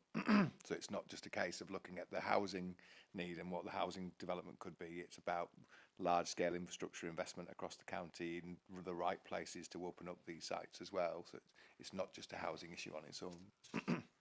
If it's Three Elms, is it actually in Homer or is it actually in Three Elms? I was just trying to find out if it was in the ward that I represent, that was all. No, I don't think, well, no, other people would be expert. No, my understanding is Hospital Farm. It was the land that we owned adjacent to the old St Mary's Hospital. It's near there is the best way to describe it. Yeah. If it would help, we could provide a map of council sites. Thank you. That would be very useful. Thank you, Roger. I just want. I'm coming to you in just a second, Councillor. I just wanted to come back to Lynn. If we were, say, we had the, say we wanted to be ambitious as a council, if we were looking to dramatically step up the number of available affordable houses over the next few years, what should be our first step? What do we need to do now? What do we need to put in place? How do we go about getting to a stage where we can be ambitious and realise some of the potential major developments that you've identified in the larger sites, Lynn? I think it is, in answer to that question, I think it is a two-stage process. We've been very careful to avoid making any specific recommendations on way forward, etc., because we were asked to look at the options, which we have done. But asking us the question, where would you go next? I think the idea of picking some quick wins and a series of sites that could be brought to the market very quickly, either as a package or more than one package to be brought to RPs, I think that's extremely helpful and would be a very good first step. I think when you're thinking longer term, you might want to consider setting up some kind of other longer term vehicle that would take time to establish, but because of all the processes you'd have to go through, would take you forward thereafter. And you might want to consider a two-stage approach. Short-term pilot schemes, the ones, the kind of sites you've been talking about just now, which we have an idea about, but we don't know in detail, and then a longer-term strategy. That's exactly where I was going, and I get the feeling that most people around the table would be very supportive of the quick wins, and that's why those sites have been identified. But I am aware that also, if we're going to have a longer term strategy, to stop it being a very long term strategy, we do need to start on it. So, and how we do that, and the process that we go through. I mean, from where we are now, just how do we establish whether a joint venture is going to be the best way forward, or whether we need to, keeping everything in house? You've done some work for us. You've got to know us a little bit. I am asking you what your recommendation would be for us as a council to realise longer term ambitions. I think I'd go back to something we said at the last meeting, which is to actually go and talk to particularly case study authorities. You may not want to talk to Eastleigh because theirs is an extreme example of actually becoming almost effective as a developer. But you have 3 local authorities in your area who have set up development companies and undertaken joint ventures. And I think it would be very valuable. My personal view, it may not be shared across the meeting. I can't see your reactions to this. I think it would be very valuable to talk to them further about why they did what they did, which we've got a view on, but why they did what they did and how they set about doing it and what the pitfalls were. So a piece of research whereby we go to the 3 development companies that that you've identified, the 3 local authorities who've set up development companies that you identified within the report, in order to come back to possibly the cross-party working group, in order to recommend a long-term strategy on moving forward and how best to set that up within Herefordshire Council. Yes, Stephen, you want to come in? If I could just make one point. If we're looking to make an immediate impact, the one thing that the report does suggest is if we want to make that impact, to control that impact, we need control of the sites and delivery coming forwards. And therefore, while we can talk to RPs and work with those, which we're starting to do at Merton Meadows, they have funding and resourcing issues at the moment because the change in regulations in terms of EPC and stuff like that. So they are a little bit feast of famine in terms of Homes England grant stuff, as we would be as well. But so if we want control, we need to decide to take control, which means we need to either direct delivery or set up a vehicle to do that. We have some headroom in being able to take up to develop that under up to 199 plots under our general account at the moment. If that is PWLB borrowing with an income stream coming back in to offset that, that's us taking direct control. That's the immediate impact we can have. We can still do joint ventures on the larger sites with the RPs, as been suggesting, to drive those forward as well. Early dialogue so we get the right product and right locations for them. But our demand is not just Hereford; it's in the rural areas and market towns as well. So if we want that control, we have to take control. Is my view. So it's a blended approach. Excuse my ignorance, but if we were to set up a development company, would we still need an HRA? No. We didn't think we would. Okay. All right. David. One comment. You may actually need to, within that development company, set up its own housing association, but that's a detailed point for much later down the route. But you wouldn't need the HRA. It's a private company. Councillor Hitchener. Yeah, I've got a question, if I may, for Roger. So, Roger, you've put in a little bit of a word of caution. We need a business case, and I know in the previous administration we looked at buying some land, and we were quite close, I think, to acquiring it, and then at the end of the day, it didn't make business sense. So, what I'm thinking, I suppose, that we build at a loss effectively, and we then we lease the property at less than the market rent, less than what a commercial person would do. I think that's where I'm coming. What we're doing is something which business wouldn't do, but we'll do it. So a little bit to opening up the question that Ed had is, what do we need to do in order to enable that to happen? So do we need to have in the line in the account saying a provision for knowing that assets will be undervalued after we've built the land and that kind of thing? And I suppose I'm talking a little bit about from an ordinary governance perspective and, value for money. I've got all those things buzzing around in my mind. So we're looking at these sites, but they may not work out because there are other factors. And kind of, because I've been there in the previous administration, I don't know whether you can elaborate for the benefit of the committee. And I think that brings us back, doesn't it, to the kind of the point of the research that we kind of commissioned and the work that Three Dragons have helpfully done for us. So we have a housing problem as a county that includes a short-term provision, but also a longer-term one. And what we need to do, really, what the focus now should be, is how are we creating the structures and the way forward which helps us for now and the longer term. Because we keep going around this kind of cycle a little bit, don't we? How do we address the immediate need? How do we address the immediate need? And we start to look then at individual sites and how they might work on a council business case basis. And there are lots of kind of challenges in that.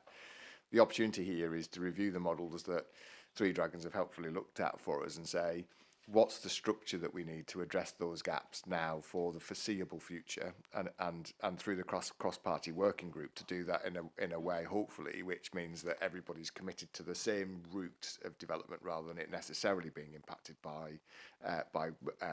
election cycles too, and that's so the answer ultimately to the question is, what's the model and how does it generate income from some things that actually do make an income and generate the right kind of revenue, and to support the things that don't make as much money or not. So for argument's sake, if we created a development company that had a holding of interests which were private rent, because we know we need private rental accommodation in the county too, set at market rates that generated an income, and that then subsidised the investment that we made in social rent accommodation, it helps us achieve those two things. If you've got a development company that's holding some of the land and assets potentially, and it's got to be worked through, it's got less impact on the council's accounts in terms of land values and kind of negative equities and all the other things that kind of go along with it. And this is, so ultimately the commissioning of the report wasn't necessarily just to look and say which are the 2 or 3 very small sites that might buy us a little bit of an impact now. It's about what's the long-term delivery model solution for the county. I think what Steve's kind of helpfully outlined is there isn't just a single kind of silver bullet solution necessarily. We will need to work with the RSPs, but they're not going to deliver everything that we need. We need to work with the developers. They're not going to deliver everything that we need. Therefore, we need a route to intervention which the council can directly take, which helps us meet that gap in a way that helps balance the books in the way that we do it. And I think that's the outcome of the report is I guess on my reading, without putting words in the consultants' mouths, is it's not a one-size-fits-all solution. There will be some sites that lend themselves probably to a joint venture with the private sector and enable them to come forward. There are some sites which will need to either probably be a HRA, which we've looked at in the past and is complicated and complicated to deliver within the council, or through looking at how others have succeeded with a separate company to do that. And that's given us a kind of a basis to start to make some of those judgments. But then there's quite a lot of work from that in terms of how do we build up those solutions and options, which is the right one, how do we take it to deliver, so we've got something that does work for the longer term. And that's ultimately the next step here is, I guess it's your recommendations based on the outcome of the report that we can take to the cross-party working group, that we can take to Cabinet in a set of, and a development company, just to kind of set some deliver some expectations, it will take 12 to 18 months to set up a development company if that's the route that you went down. So the basis of intervention, budgets, land holdings, all of those things have to be worked through properly in order to do that. So it's not an immediate rush to chuck money at a problem in next year's budget. It's about how do we actually do something which is going to make a substantive long-term change to the issues that we've got within the county. Lynn, do you want to come in? Then Diana. Thank Thank you for having me in there, Chair. Thank you. I think the one thing I was going to just add is I completely agree that the mechanisms like major joint ventures and development companies take time to set up. But also what we have found from our research is that where they've been set up well at the start, and there's a big where there, they do over time make a return to the local authority. And that we have reported in the report, and it's worthwhile just bearing that in mind. But that's where there are issues about if it's not set up well at the start, there can be financial problems, but they also will give you a return over the longer term. Thank you, Lynn. Councillor Toynbee. Yeah, thanks. That was a really important point, wasn't it? And I found this Three Dragons report extremely helpful, extremely useful, really practical, really clear, really concise. I think it's a really good example of something we've commissioned that's actually been really helpful. So I'm grateful to them, especially, you know, we said, can we have some case studies? Can we look at the land we already used? Bang, it came straight back. And interesting, you know, because we had been hearing a lot of, oh, well, it's negligible. What we've already got is negligible and it's too bitty and everything. So all this talk of bundles and that kind of thing is really helpful. So thank you to Three Dragons, and I'm sure more members than are just here today would be really interested to see it. Yeah, Labour are talking a lot about affordable housing, aren't they? So I hope they put their money where their mouth is on there. So it'll be interesting to see. Well, we'll see. Yeah. It'll be interesting to see what happens about right to buy, because that'll also have an effect on what we do, isn't it? And, you know, they seem to have been implying that just tweaking around with planning regs will suddenly magically create lots of affordable housing, which I don't believe at all. But anyway, let's hope something happens. Yeah, so going back to, Roger just answered some of my questions. It was about the sort of status and the role and the process. You know, we've had our group, and then the cabinet members setting up his group. You know, we don't want to go back to square one. You know, I think it's a shame that they can't hear what Stephen and Laura and Lynn have been saying today and at the previous meeting, which I found really, really useful. So we don't want them going back to square one, do we? So our recommendations today are going to that working group, and then they're going to make recommendations to cabinet. So I guess just to provide some assurance, and the cabinet members send apologies for not being able to be here today, but he has had separate sessions with the consultants and with obviously regularly with Steve and cabinet member briefings to kind of work some of these things through. And I know it's Councillor Biggs, he's absolutely fundamentally committed to wanting to make sure that there is a cross-party agreed approach to the way forward, because this is something we need to address in the longer term. And if we do get a mechanism, whatever that is, to help solve some of the big housing problems going forward, it will be a real achievement. You know, be a real good outcome for the county, for everybody to try to work that through.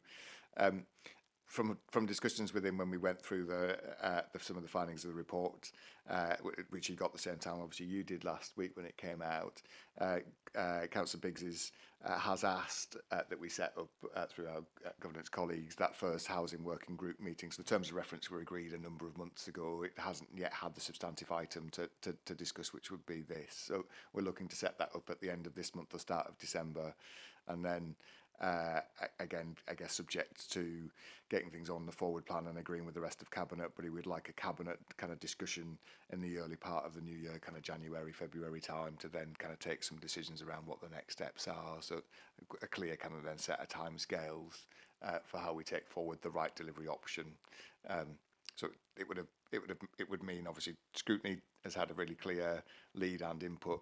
The cross-party groups got a real kind of opportunity to feed into what that model is, and then cabinet then taking those kind of critical decisions that we need around how we then take those next steps just after Christmas.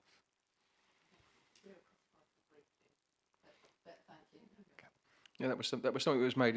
It does seem a little bit like we might be reinventing the wheel, and that we are a cross-party group who are all supposedly reporting back to our respective parties. But I do take on board that I'm pleased and heartened to hear that it might be happening by the end of the month, and there might be something in the new year. I would be concerned if we were looking at several months in the process. I do think that would perhaps not be in the best interest of the council. Yeah, Councillor Phillips. Thank you, Chair. Two things. Firstly, one of the great worries we have in rural areas is the supply of affordable housing, the sites and everything. It's a concern. And one of the concerns also is there are a number of charities, very old established charities, that own almshouses, many of whom are very, very ancient, who are a huge cost, and of course by the end of the decade probably will be too expensive actually to let.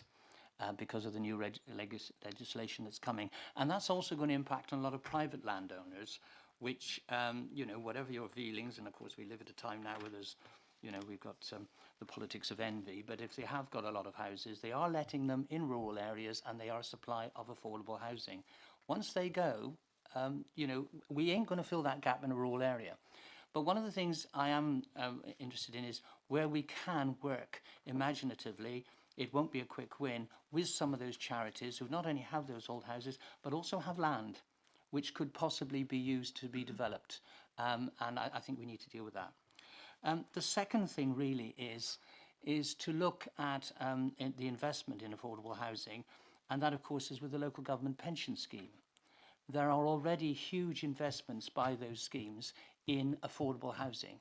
Cornwall has, I think, something like £190 million invested via their pool of Brunel, and northern area as well, and central are also, which we belong to via Worcestershire, also do that. There is no doubt that there might be an indication that the government might even say within the next few days that they expect even more investment in infrastructure and growth. And to me, it would seem that you therefore have somebody, if you can't develop it, there's somebody else who has the same principles as you. It still has to show a return. They still have to do a proper risk assessment. And of course, they have to watch conflict of interest. But other, you know, we're not inventing the wheel here. Other pension authorities have done this. And providing they tick the box, because a pension fund is not a charity, it is actually has a responsibility to do, then I think that is also a potential source of funding that you can go into partnership with or certainly work up a business model. And if it's been done, and obviously in somewhere like Cornwall, where they have a huge affordable housing problem, and they have seen that as a way of working and resolving that, then surely that's something we should be looking at this county as well. Thank you. Lynn, did you want to come in on that?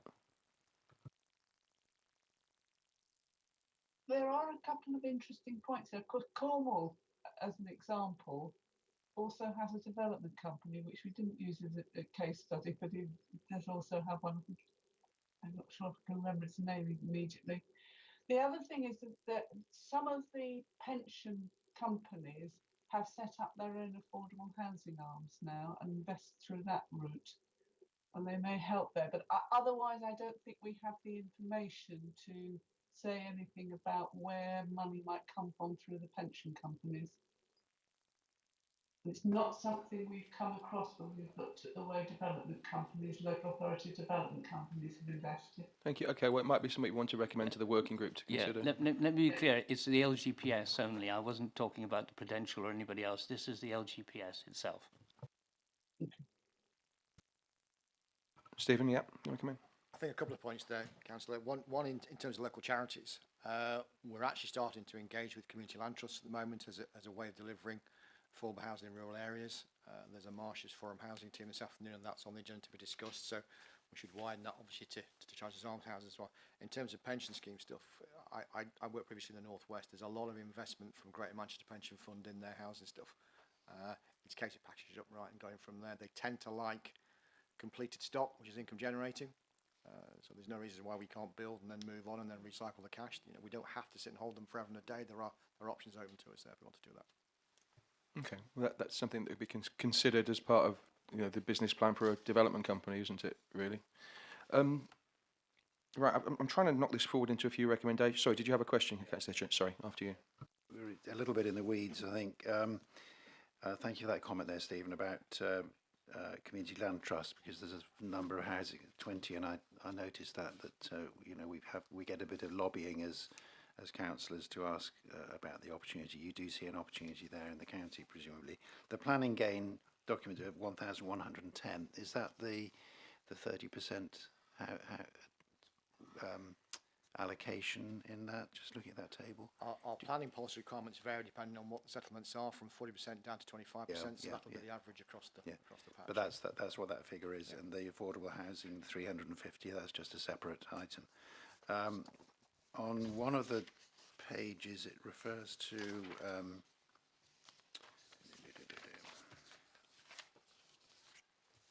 sorry about this.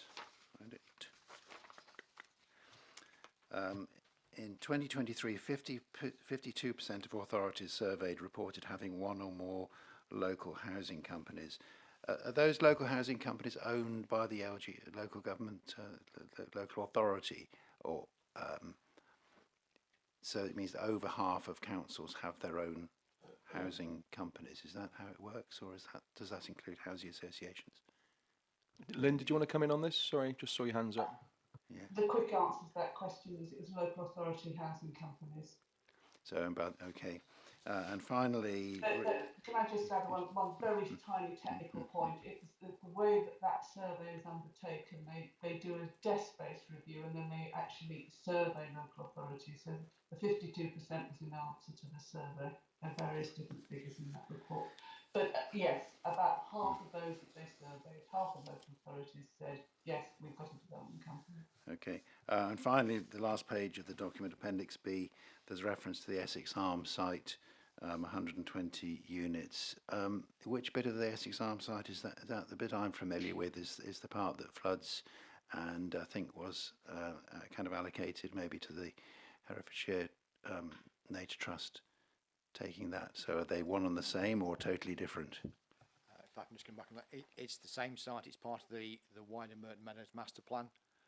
So we're looking at the flood alleviation scheme across all the Merton Meadows and the Essex Arms sites area. So there is potential for development on the Essex Arms site to support the flood alleviation stuff and wetland areas that we're looking to create around there as well. So it is the same site, but it's part of a bigger master plan. So is an either or? It is the same site. Same site. So so there's potential that site will not be earmarked for nature. It will be commercially developed. There's a lot of discussion and design going at the moment in liaison with the Hereford Wildlife Trust about what the flood alleviation and the blue-green corridor through Merton Meadows car park site and the Essex Arms site actually looks like to want to alleviate the flooding and then bring forward the council's initiative about affordable housing in the city in that area there. So if we're putting in flood alleviation schemes, we need to make sure we can maintain those structures and infrastructure into the actual future. So we're looking at putting some development in there to create service charge return so we can actually look after it into the future as well. So parts will get developed, parts will be wildlife areas. Okay. I guess just to kind of add, so that when we've looked at this area in the past, we needed somewhere to put the water that floods the surface level car parks, and that's where the kind of the line of discussion was around, well, if we use Essex Arms as a way to kind of retain that water, it would open up the other sites. I think from what we've been looking at when we've now been appointing the technical teams is to say, actually, it's probably not quite as simple as just chucking all the water into one bit. It's about how you manage all of that across all of the site and make sure it's all of those sites and look at how we create very good blue-green infrastructure to create a very good environment around that area, including wetlands. So it doesn't necessarily just mean it's just Essex Arms is all the water and wet. It's about how the whole area comes forward and looks and has a very strong environmental and strong kind of biodiversity net gain kind of credentials. But the fundamental starting point is how do we manage the water, because we can't develop anything if we don't do that right. So what you wouldn't want to do is just say Essex Arms is going to be this, but then can't develop the other sites. It's got to be looked at as a whole. And Steve's just commissioned some master planners who've got specialist credentials in blue-green infrastructure to help us look at how we bring forward that area of the city. That's great. Just a couple of things that before we'll take a break, I think, to formulate our recommendations. But there's just a couple of things we haven't touched on yet that I did note when I was going through the report. When we were looking at the local potential for increasing delivery, sort of using existing suppliers, one of the things you mentioned, Laura, Lynn, was to consider options to ameliorate the wait for phosphate credits. How could we do this? What ideas did you have around that? What do you mean? What potential is there that we could? What could we do that we're not currently doing?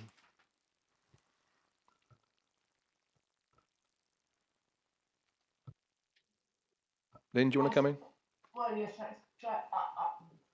I'm not sure if your planning lawyers would be happy with this, but I think it's about whether when you have the option of going one way or another with your credits, when they are available, if you've got credits and you want to know what to do, do you give any preference or priority for affordable housing schemes? It may be that that is just not feasible, but it would be one way of bringing them forward more quickly, because housing associations are similarly in a difficult position about bringing sites forward. Do we know if we're legally allowed to do that? So the council can set the criteria for which we allocate the credits out. At the moment, that's been addressing the backlog of planning applications that have been with us for a number of years. So the credits are obviously generated by the wetland areas that we've brought forward. So that we've been working through the backlog and how we can support the backlog in the first instance. Obviously, that's then taken up the vast majority of the credits that we've generated so far or are generating through the two wetlands.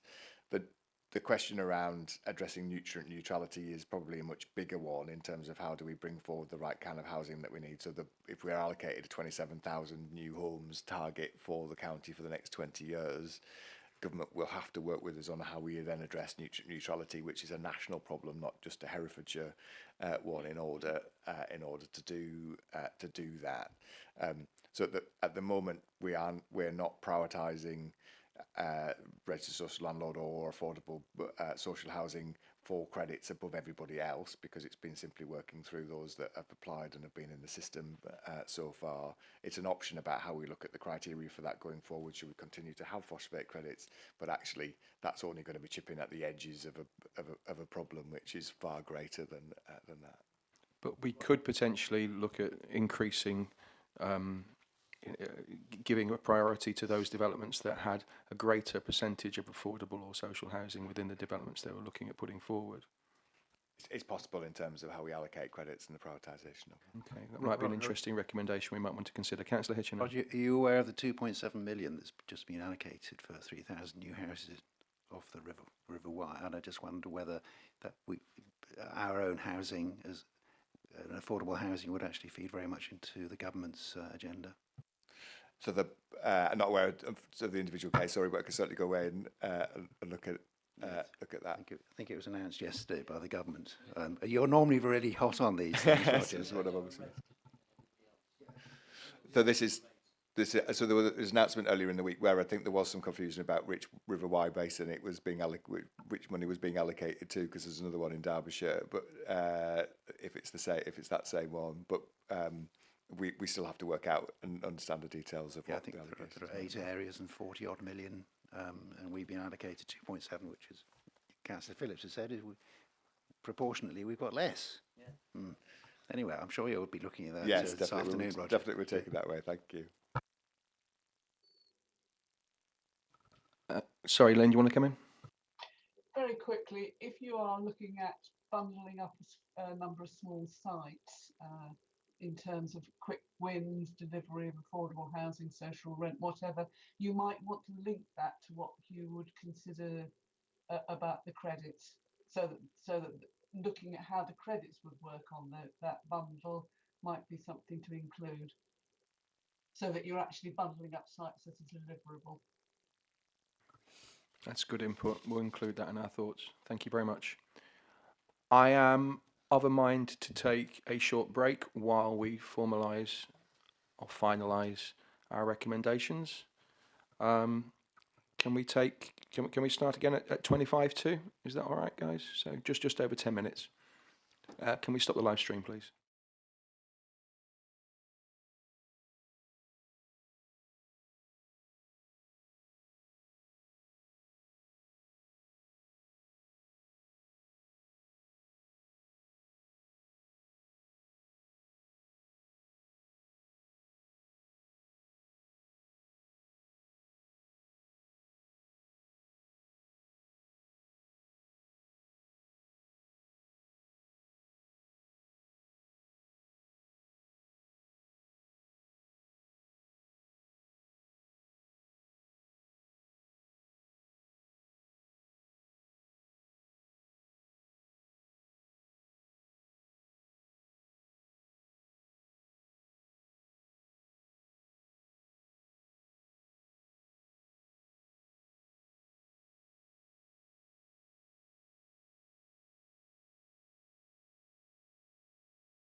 Thank you. Welcome back to the meeting. I think we have agreed our recommendations.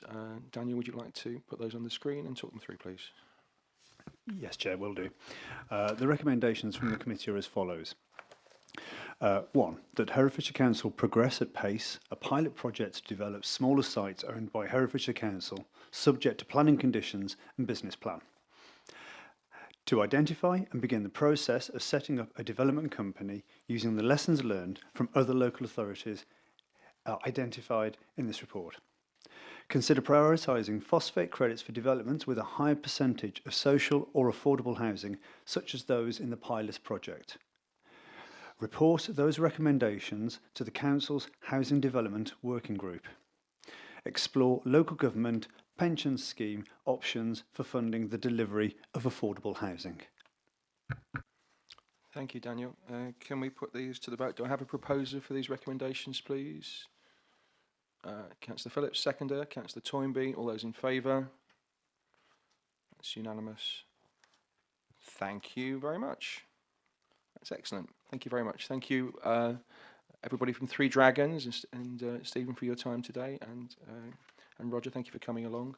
We'll now move on at a pace to our work programme, item 9 on the agenda. Thank you, guys. Thank you very much. And the purpose of this is to consider our draft work programme and some changes that we might have made during our recent Teams discussion, and to agree it moving forward. Could we put the work programme up possibly on the screen? That would be a help.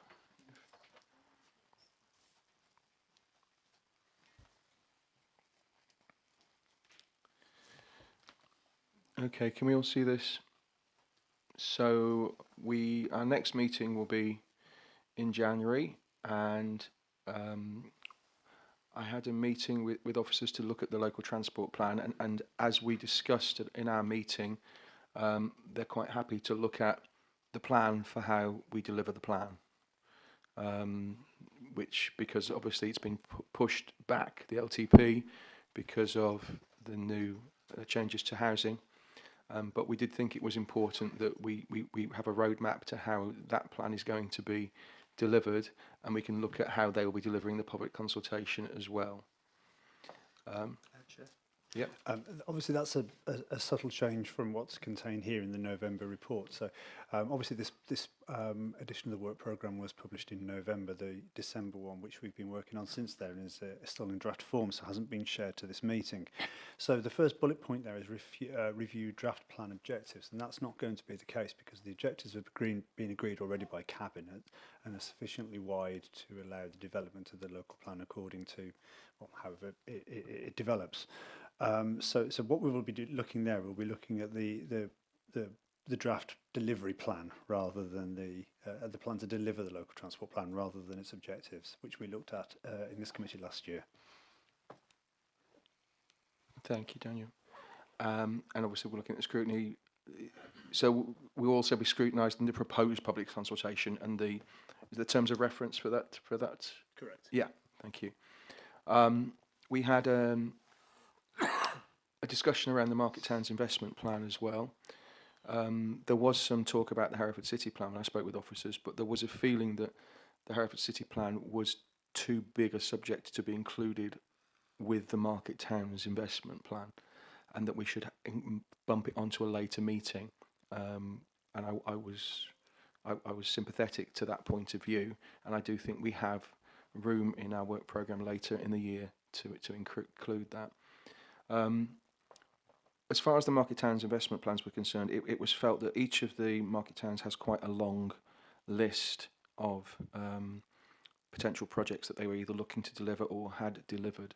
So there was some talk around inviting the clerks of each Market Town to attend this scrutiny committee to report on their views upon the Market Town investment plan. And I did ask Daniel to that we invite them as soon as possible to make sure that they're going to be available for our January meeting. With the if the committee is in agreement with that, I think that will be very useful, so that we'll get feedback directly from the Market Towns on their views on the process, how it was delivered, and where it's at in terms of. And I think it should be limited to the clerks, not parish councillors. A knowing smile.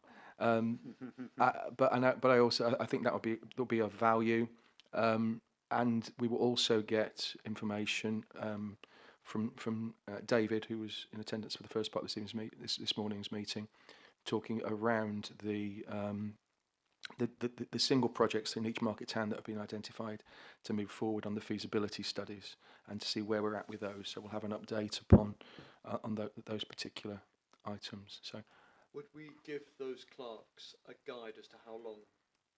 I think we should. Yeah, I really think each clerk should no more than, I would have thought, 5 to 10 minutes for each clerk, just to give us an update on how they felt about it. But then I think we should allow them to take part in a discussion with us, and see what lessons can be learned around the process and their experience of working with Rose Regeneration, who delivered the market town investment plans for respective market towns.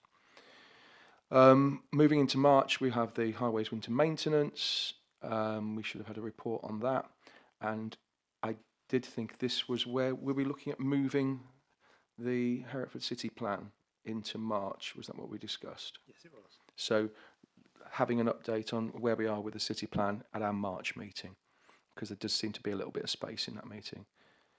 Is the board generally is the committee generally happy with that? Is that fine? Used to doing too many board meetings. Moving on to May, we have the cultural strategy, which I think we should keep there. Sorry, can you just scroll back down again? We're still a bit too quick for me, sorry. I'm going too slow, one of the two. Cultural strategy, I'd like to hear external voices. I think it would be important to include people like rural media, who've obviously been quite involved in developing the cultural strategy, and the courtyard. But we do have an officer, I think, who's now working on the cultural strategy.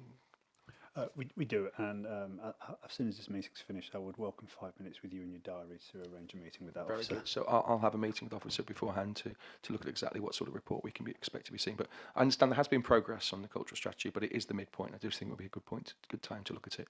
And then what we've put is the actual local transport plan. We bumped that into May.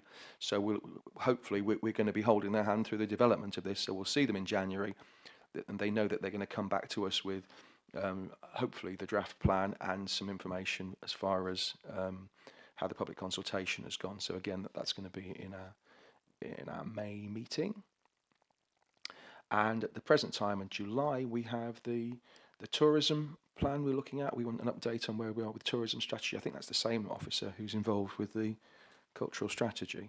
Might well be. Yeah, so I'll have more of an update on there. But again, as we spoke about in our meeting, to get an update on sort of the destination management for the county and how we're working with the DBID, and I think they should be at the table at that meeting as well. Yes, Bruce, did you want to come in? Just briefly, when we're looking at the transport plan, could we ask officers to give us an update on the transport hub station approach? Not much seems to be happening there at the moment. I think that might actually come under the city master plan. Yeah. So I suppose it's a link between the two, isn't it? So, well, but that can come into March into City Master Plan. I think that's probably, that would be a good point. We can definitely ask for that. So yeah, we'll look at tourism. So it'd be good to see exactly where we are with tourism and what the relationship is with the DBID, because it does feel a little bit.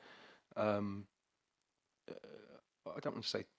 Yeah, it needs to be agreed what the objectives are for the council and see how the DBID is delivering them.